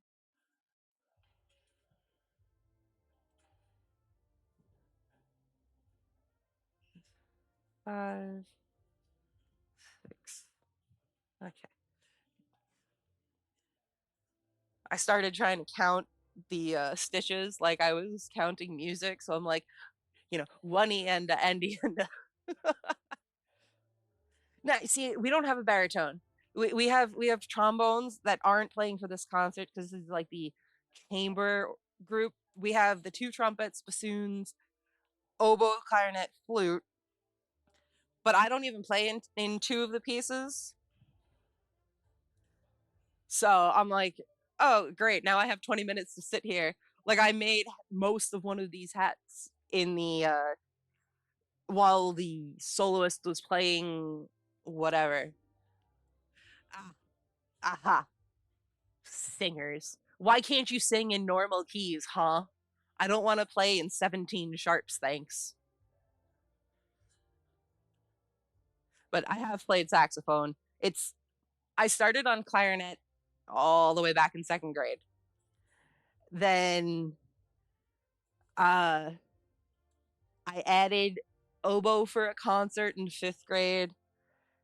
Sixth grade, I attempted bassoon. Now, composers need to learn how to compose in normal keys, but it's for the most part, it's singers. I don't know, major like a C major key for whatever reason. No, no, we have to be in like C sharp harmonic minor or something. I don't know. I didn't take music theory. For the most part, I just make it up as I go along. But now if I was so I tried to do choir, not choir, but like, high school chorus, and I just for whatever reason singing in a group got to me. I just for the life of me was like, nah, nah, nah, can't do this. I can sing. At least I like to think I can sing. But I was definitely one of those. I'm like, singing classical music. Nope. Give me an instrument. I'll sit there. Y'all can sing Hallelujah chorus, and I'll play the notes. I won't like it. I'll complain about it, but I'll play it.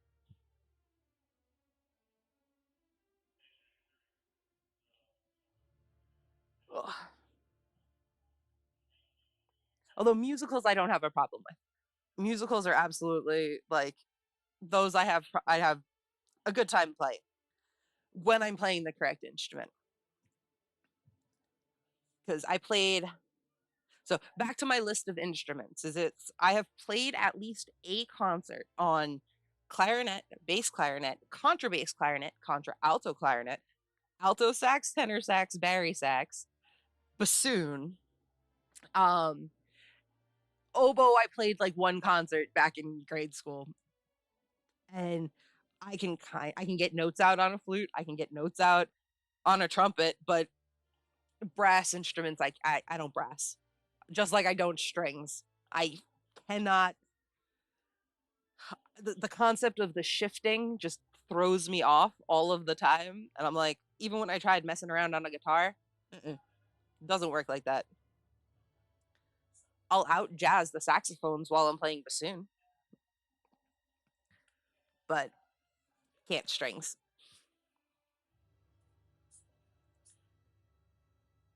Ugh. So my plan, at least for tonight, I want to finish up this last hat, and then I'm gonna call it because I have rehearsal again tomorrow and need to be rested because when my hands are crunchy and I can go like this.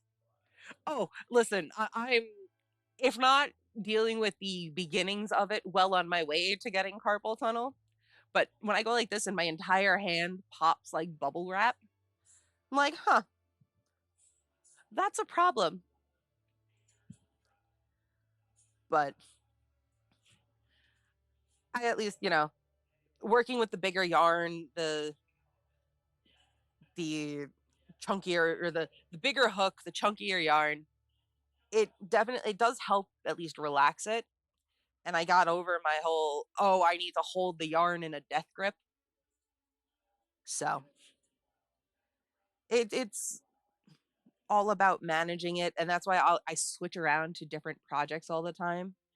So if I was making the keychains, like the Pokeball keychains, that uses, where is it? My handy dandy little Harry Potter bag of holding.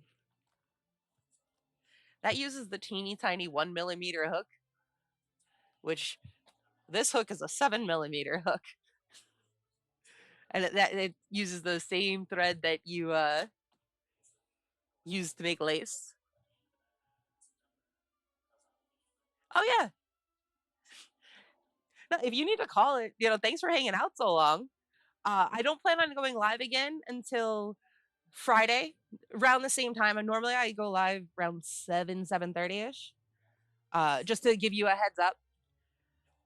In my usual schedule is Tuesday night, Friday night, and then Sunday morning ish. Because go grocery shopping, come home, stream for a little bit, and then watch the NASCAR race. Because NASCAR.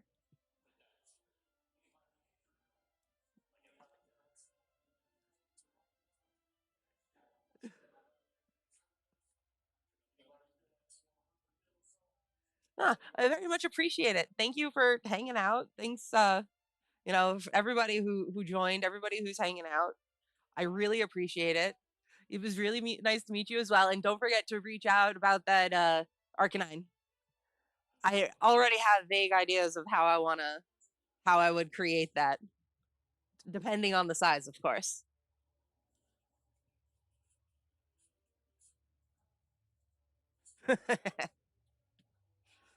Look forward to seeing you in the future. Have a good night, a good evening, good morning, whatever time it is for you.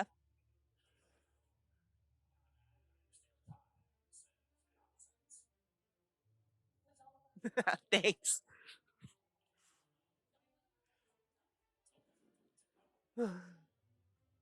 So we're almost done as I double count my rows here. Two, three, four, five, six, seven. Yeah, okay. And it's the next row that I do the fancy little back row only to get this nice little ridge here. One, two, three, four, five, six, seven, eight, nine. Nope, that goes back to two. I need to figure out the fun words like you normally do in music, where you have, one end, triple one end, hippopotamus. One, two, three, four, five, six. It's a lot easier than counting like, oh, one, two, three, four, five, six, seven. Especially since I'm not going that fast.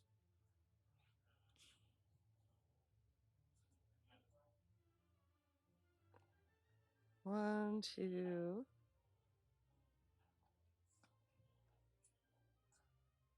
three, four, five, six, seven,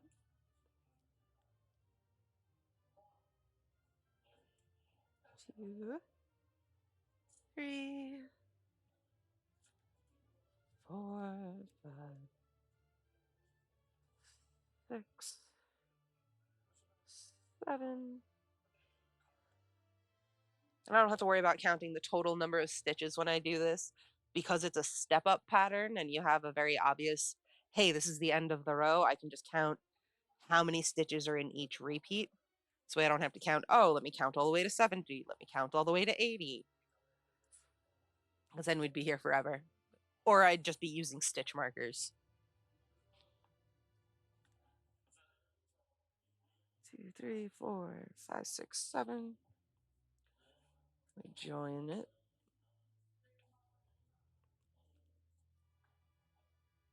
We step up.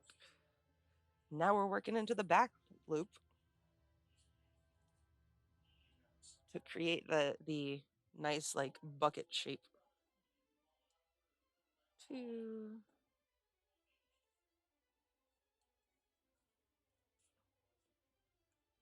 I'm trying not to shred the yarn as I do it. Hello, can we cooperate? Okay, thanks, bye. Three, four, five, six, seven,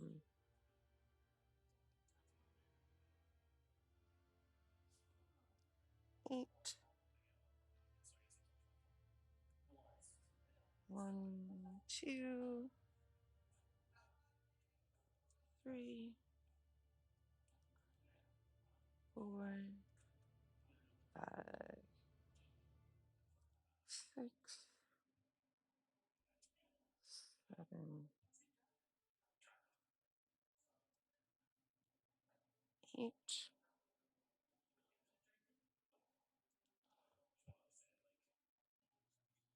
two, three,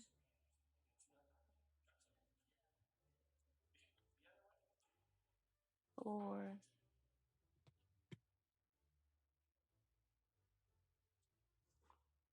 five, 6, 7, 8, 1, 2, 3, 4, 5, 6, 7, 8. About halfway done with this row, which is the biggest row.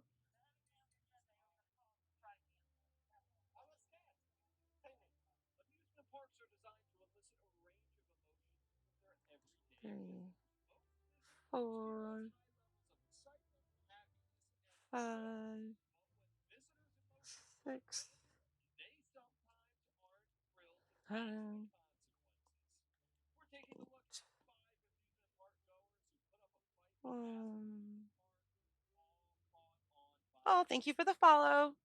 Thanks for hanging out. I figured I'm gonna be sitting here doing this crafting anyways. Especially, I'm on vacation this week from work, so just hanging out. Might as well start building a community online of just people who want to hang out and chat. Because I don't really have any sort of like friend group in IRL. Because I'm not a big fan of people. If you couldn't read my shirt, but definitely, you know, like to hang out. This is what I do. I'm doing it whether I'm streaming it or not. But this way, okay, I'm streaming for at least 2 hours on these 3 days. So this will give me that, okay, this is my scheduled time to actually get to work and make sure that I build up stock for the craft fairs that I'm going to be doing, that I, you know, keep honing my craft, keep working on commissions if I have them. And it's just, this is my work time. And then when I'm not, streaming, I'll work on, oh yeah, this is my miscellaneous project.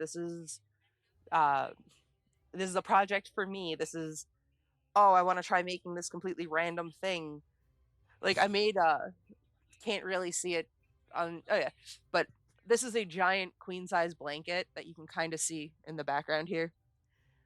It took me over a year to make this because I kept running out of yarn, but I made that for me. And I'm like, okay, my goal is finish the blanket and then I'll start this whole streaming thing. And you know what? I got lucky when I had, the raid tonight, and I'm super excited. Like I'm gonna go down when I'm done here, go and dance around outside in the backyard because I'm like, oh hey, these things don't happen. But there's good people out there, and I'd love to get to the point where I have enough stock built up that I could do one of those like live shopping streams where, oh yeah, let's pack orders, and if you're in the chat you can pick out whatever, pick out one of three of a random scrap animal that I use up like the last bits of yarn for. Just have those sort of more engaging, like, audience participation type streams. But I need to get better at talking to people and not just like winging it and going but it's one of those things where I'm like, hey, you know what, this is a good start. And it's dual purpose of we're doing these crafts regardless, and if I can show it off and get people hanging out and making friends related to music, which is completely you know not what's going on here, but just I'm a girl of many interests, and they don't always make sense. because I'll sit here and crochet and make all these cutesy things, but I'd also, I program and operate a laser machine at work where it's the sheet metal laser cutters, which is how I make all of my charms and stuff, which think doesn't really make sense that it would go together, but it does. I keep busy, and there are definitely times that I've, brought my crafts to work, and it's like, okay, well, I press play on my machine. It's busy for the next 3 hours, so I'm gonna sit in the corner and crochet and answer emails as I need to.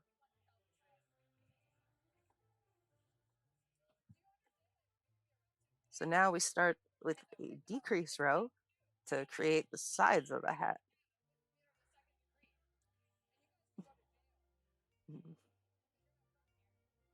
Sometime in the future, when I'm a bit more prepared, I would like to do like tutorial streams where it's like, oh, yes, here's a pattern that I came up with. So here you can crochet along, or you can chill and write down the pattern and do it in your own time. Or, be like, oh, hey, grandma, aunt, sister, make this for me. And I'll probably will put those in like a short form video, either a YouTube or TikTok.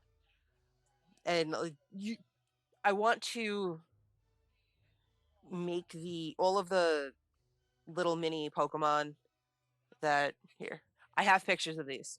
These I can show off because I know I have the pictures of these on my phone because I never got rid of them. Just need to find them. Nope, before this.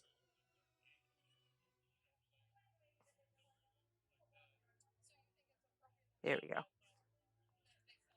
Got all the teeny tiny Pokemon. But I want to do all of the patterns, like show off all of these patterns.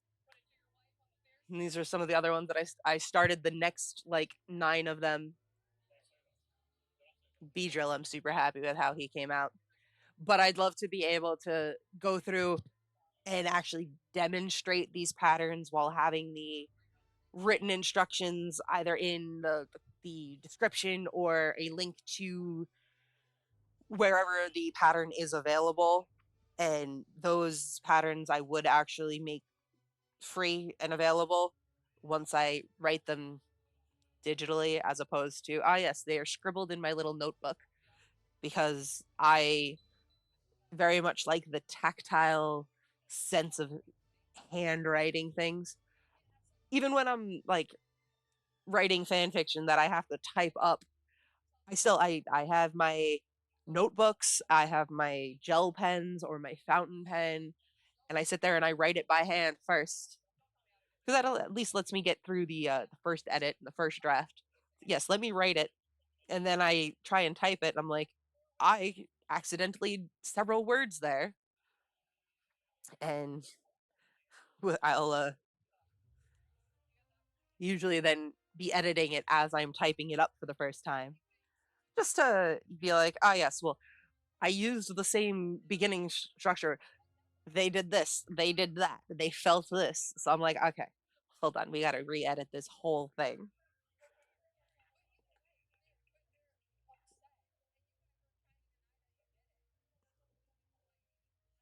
But I don't know. There's something just about that actual feeling of pen on paper. It's also I've always been much more of a traditional media artist. Of I can draw well enough that you'll know what I'm trying to draw. But if I try and do it on a drawing tablet and in like Photoshop, I'm like, no, because I have to look up while I'm drawing here, and the brain doesn't translate very well. But if I had one of those drawing tablets where it's like I see what I'm drawing directly under the pen, yeah, I can do that. So it's the quirks of Kazoo.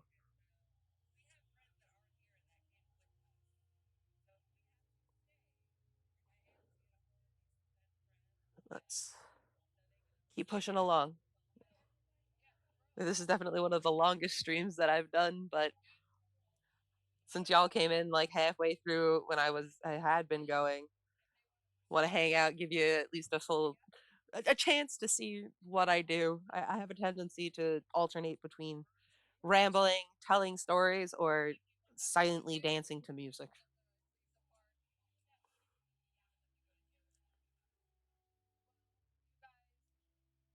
I don't even know what song is even playing in the background.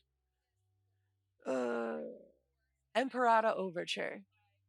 Never heard of it. Next. No. Nope. Okay, this one's acceptable. Candide Overture. I've played this one several times.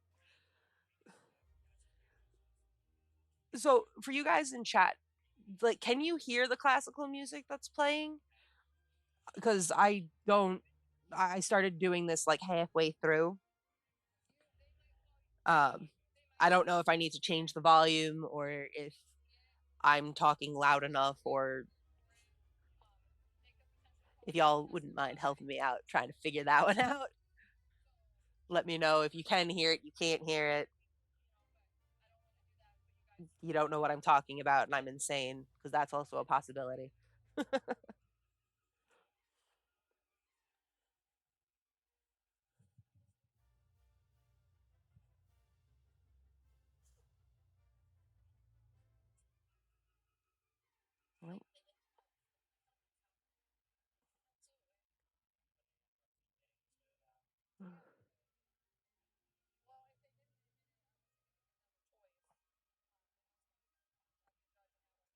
Okay. 4, 5, 6, 7.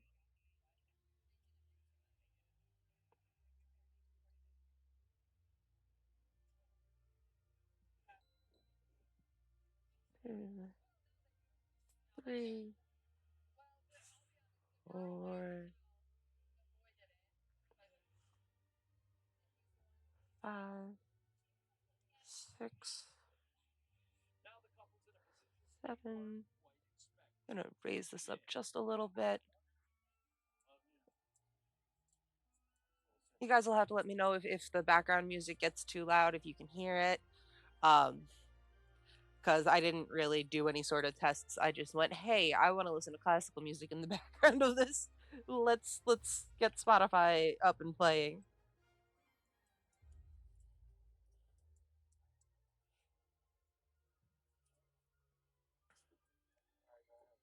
Okay. Now we do a round. No increases or decreases. And 2 rounds of decreases.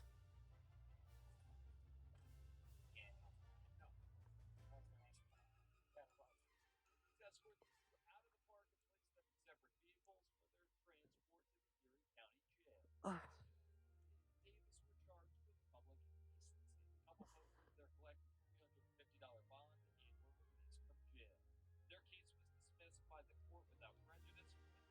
I might have to raise the volume in Spotify itself, but let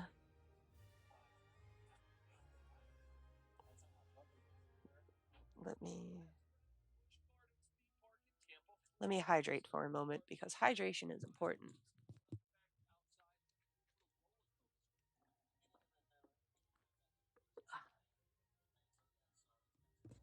Okay.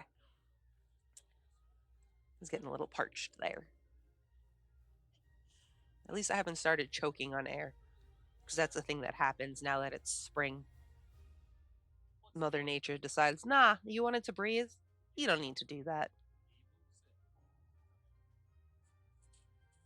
But that's okay.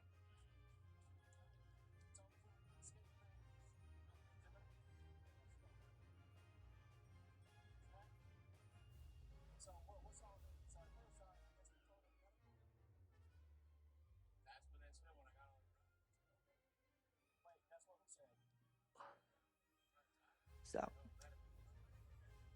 my plan is that once I do uh, actually put these hats up on the like secondary shop that I'm using. This way I'll have that on my iPad and my phone, which will be in through Square, not Etsy. These hats will be $35 just because I'm like I'm terrible at when it comes to actually like valuing my time and my energy and everything. But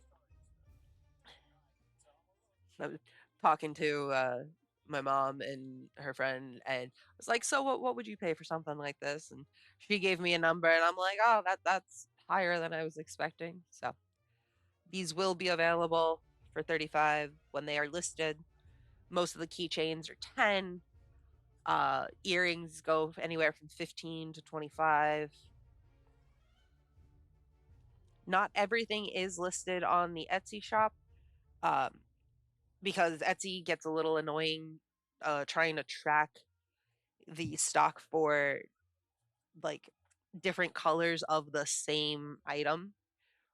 So it's easier to do like the keychains when it's oh yes, you get a random color or it's the stainless steel stuff because that I can be like, "Ah, yes, here is 50 of them," and they will just sit there in the background. People pick them up when they find them. So hopefully I hear back tomorrow about getting one of the applications for the local craft fairs, or for the town's holiday shindig or whatever it's called. Uh, this way I can actually work on setting up my full like booth display. A couple more display pieces I need to get, a couple more pegboards and the actual pegs for said pegboards because like the fingerless gloves I have need to go up on the peg hooks. The keychains obviously will all get displayed on the little pegs, but slowly but surely I'm piecemealing things together. By the time I'm actually going to a craft fair, because both of these fairs, the earlier one is at the end of September, so I have time. But I'm definitely trying to figure out and be like, oh yes, this is cute. Hopefully the rest of the people agree. And by doing these live streams, I can piecemeal the stock and not overthink everything that I need to do, everything that I need to make, to take it easier than I would if I like just went, yes, I need to make a little bit of everything because then I will drive myself up the wall and then nothing gets done because I'm my own worst enemy when it comes to anxiety and all of that stuff. I am my biggest critic and will constantly get in my own way.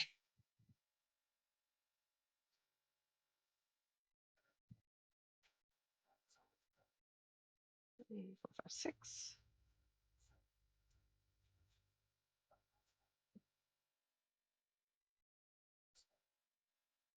2, 3, 4, 5, 6.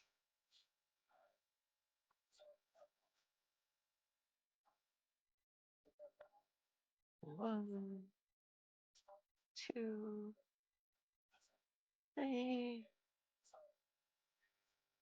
4, 5, 6.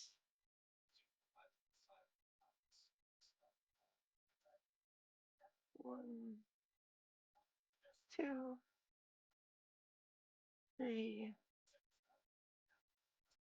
4, 5, 6. 1, 2, 3,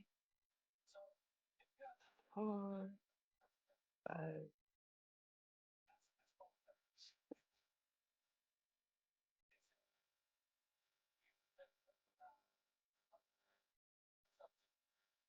1,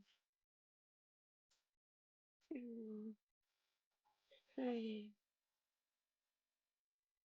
four, five, six.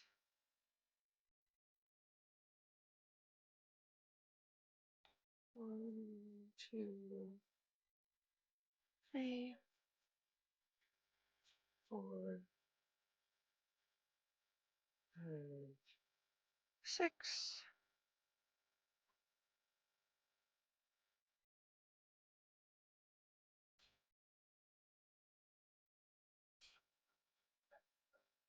One, two, three, four, five, six.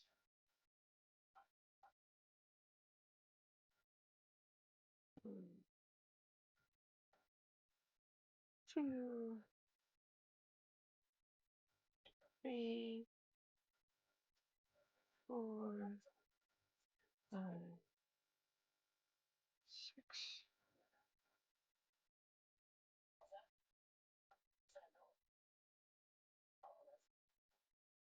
Now we go one more round, not row, because we're working in circles.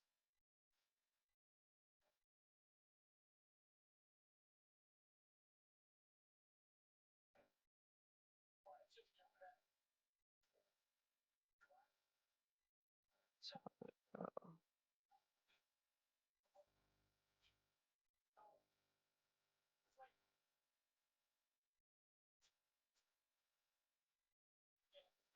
now I start choking on air.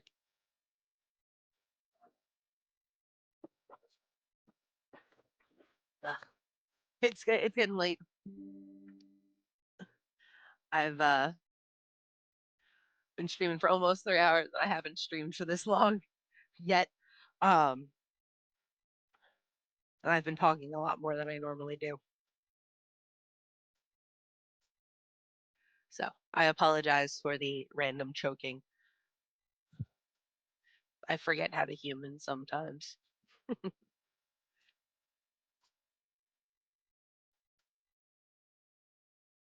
But I'm almost done with this hat. See what happens. Hopefully I can get this done in the next 15 minutes, which I definitely should be able to. If I, you know, it's like move quickly, but not too quickly that I stumble. It's like in racing, gotta go slow to go fast. And turn right to go left, especially if you're in New Jersey, because you have to make a right turn onto a side street in order to actually make like a left turn across a major highway. It's really annoying. But for the most part, the only time we have to do it is when me and Dad will go to Wall Stadium to watch the Turkey Derby, which is their Thanksgiving event. Because that's sort of the tradition we've kept up where he used to go all the time with his parents. I bought him a race car, so every Saturday we're out at Riverhead racing in a Legends car. I'm working the camera booth, but he's racing, living out his childhood dream. So now the like next step to that is to actually get him to race in the Turkey Derby, which is what he grew up going to watch. So it's just one of those things.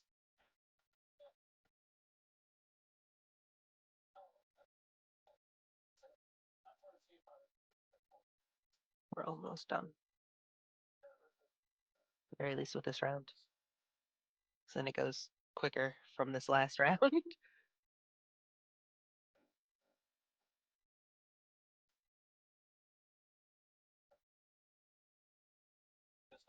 Three, four, five. One, two, three, four, five.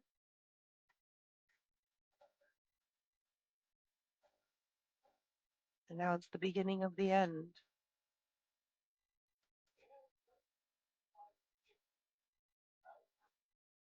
Because instead of doing the fancy half double crochet, we're just doing the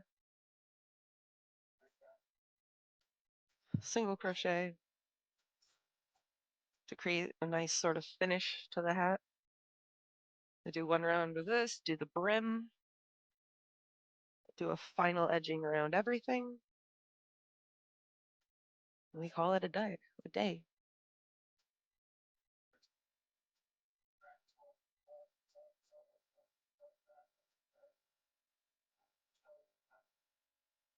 Oof.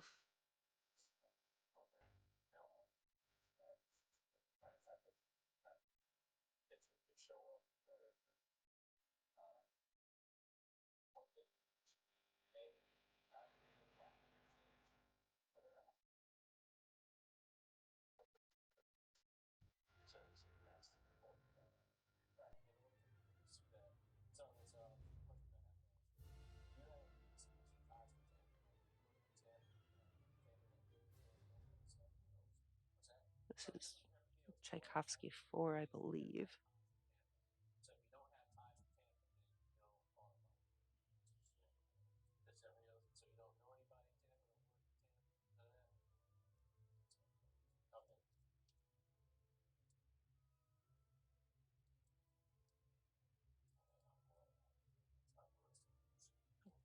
Going almost, and then we get to switch to a smaller hook.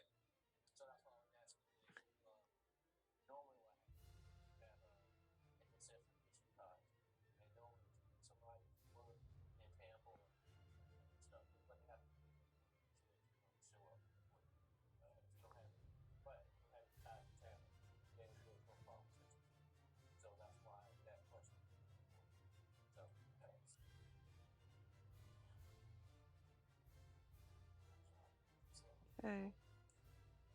We join. We do our 2 chains this time. We switch to a slightly smaller hook. And now we work in the front loops only to create the brim that'll stand out. 1, 2,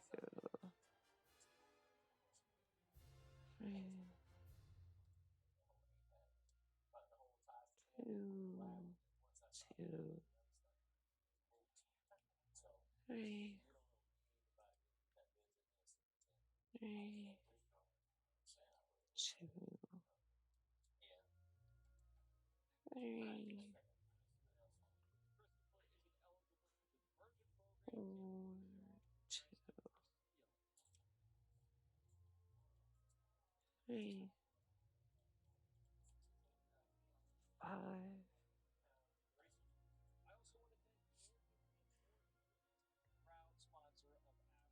6,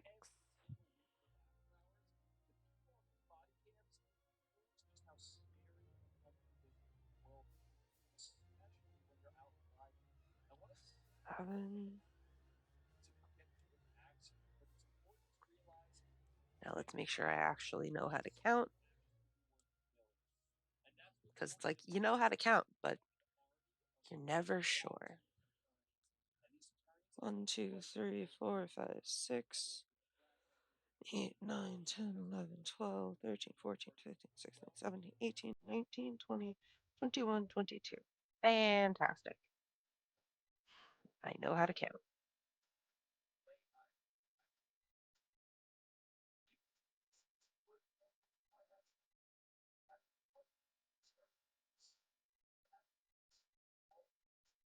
This is creating that cute little brim right in the front. Nothing like a baseball cap, but enough that it's there.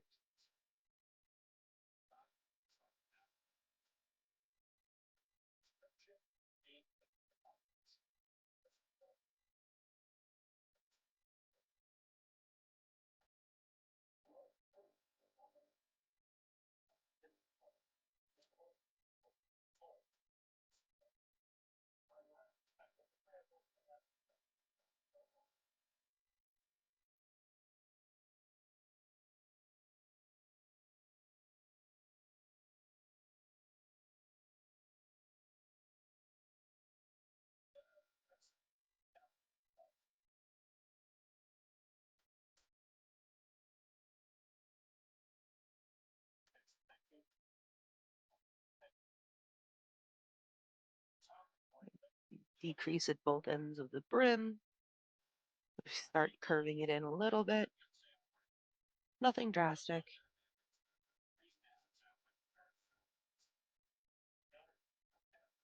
I don't need to count for this because I'm not going around in circles. It's the first two stitches and the last two stitches.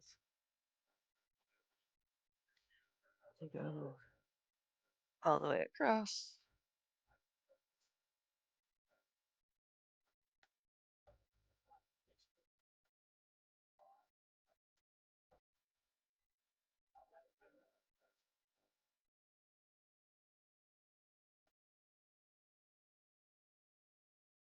We're at the last two. Decrease, turn two stitches into one. Oh, we do another row just straight across. We do two rows of decreases and we single crochet all the way around.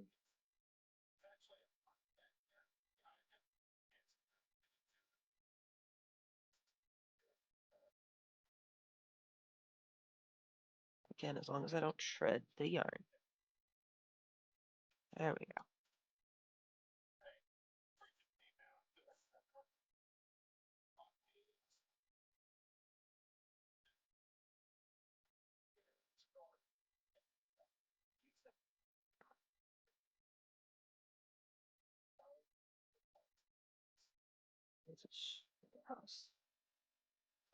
I'll like read out or remind myself of the instructions, and then like 2 seconds later I'll be like, huh? What was I doing? Then again, this is the fourth one of these hats that I've made today. And again, been working straight on them for just about 3 hours now. So my wrist is definitely starting to get fatigued. So it's gonna be, call it a night after I finish this hat. Pick it up again live on Friday. But in the meantime, we'll figure out some other fun patterns. This yarn is supposed to stay in the bucket. I got a fancy bucket, plastic bucket to hold the yarn so it doesn't run away like down the room. And it managed to jump out of said bucket, which doesn't actually help anything. I did, okay, great, fantastic. Okay,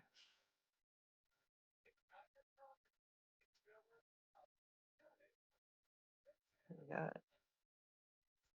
to the last two. Turn two into one. Chain one and turn. We start off with the decrease. Just single crochet to the last two stitches.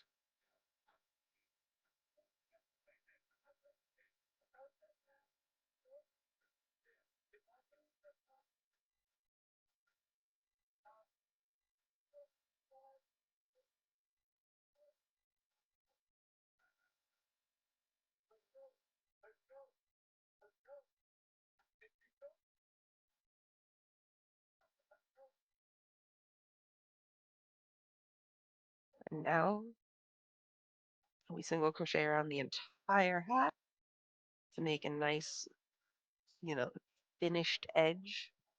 Because you can see here, this edge is kind of rough and raw looking. Here, maybe showing it this way works better. It's you have the decreases, the increases. It's so by doing a single crochet along the edge, it just cleans it up and makes it a little bit more polished.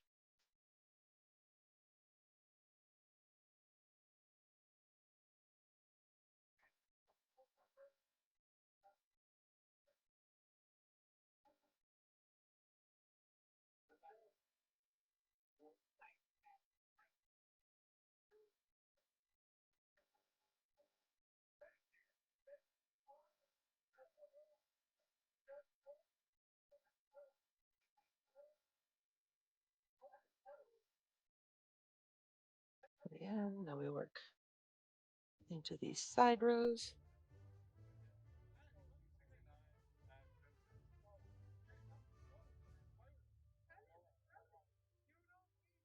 I've played this piece of music, but for the life of me, I cannot remember what it is.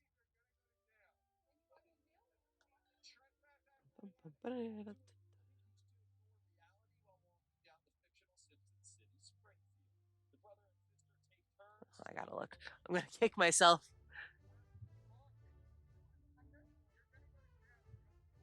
Oh, Toccata for Band. I played this on clarinet back in Scamia, which is the all county. Oh, that was so many years ago.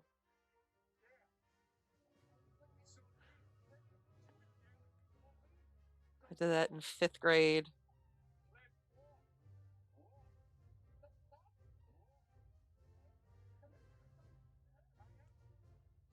I was on clarinet, so I'm like, I couldn't even tell you how old I was.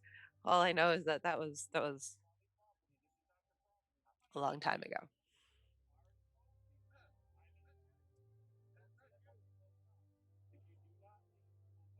But that does also explain why I had no recollection of what the actual title was. It's been a hot minute.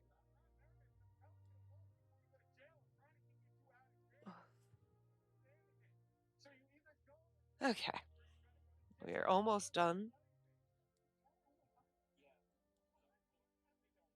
Then I'll show you all the fancy decrease or the fasten off.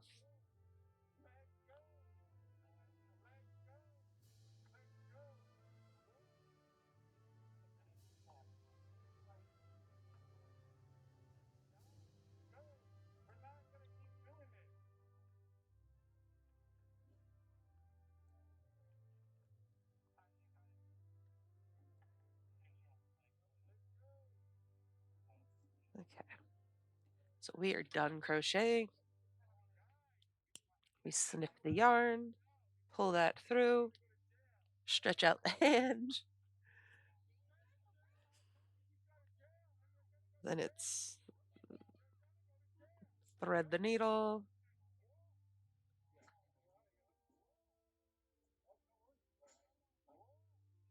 If the yarn cooperates.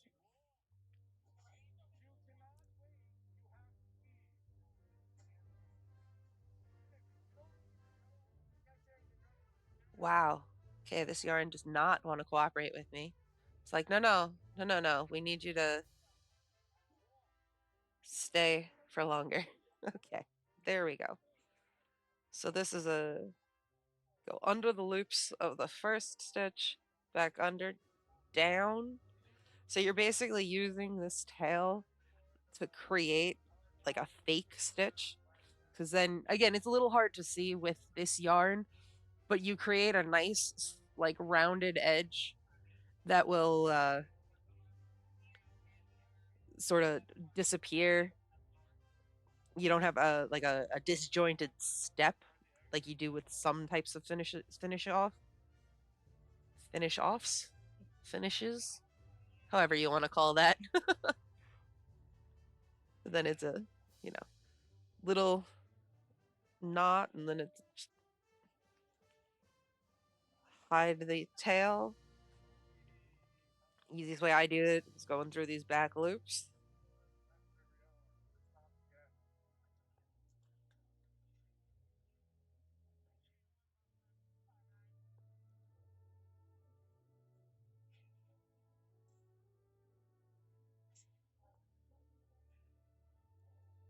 But whatever way people want to finish things off, pull that all the way through, pull that out, pull that a little extra tight, snip. I moved my trash can. Where did I move my trash can? Ugh. Pull that. We have a hat. So I'll switch to this camera. So again, doesn't really fit with the horns, but we have a hat. So that makes 4 hats that I have made today using the same colored yarn. So it's all the shades of this variegated purple. I promise you it's purple. It's just between how washed out my laptop camera is and the various lights I have, it looks like a blue gray. So thank you guys so much for hanging out. Thank you and welcome to all of my new followers and hanging out. It is like 10:30 or 10:20 here. I've been going for 3 hours. So I hope you guys come back. I next stream will be Friday, 7 o'clock ish Eastern Standard Time. I should probably mention that.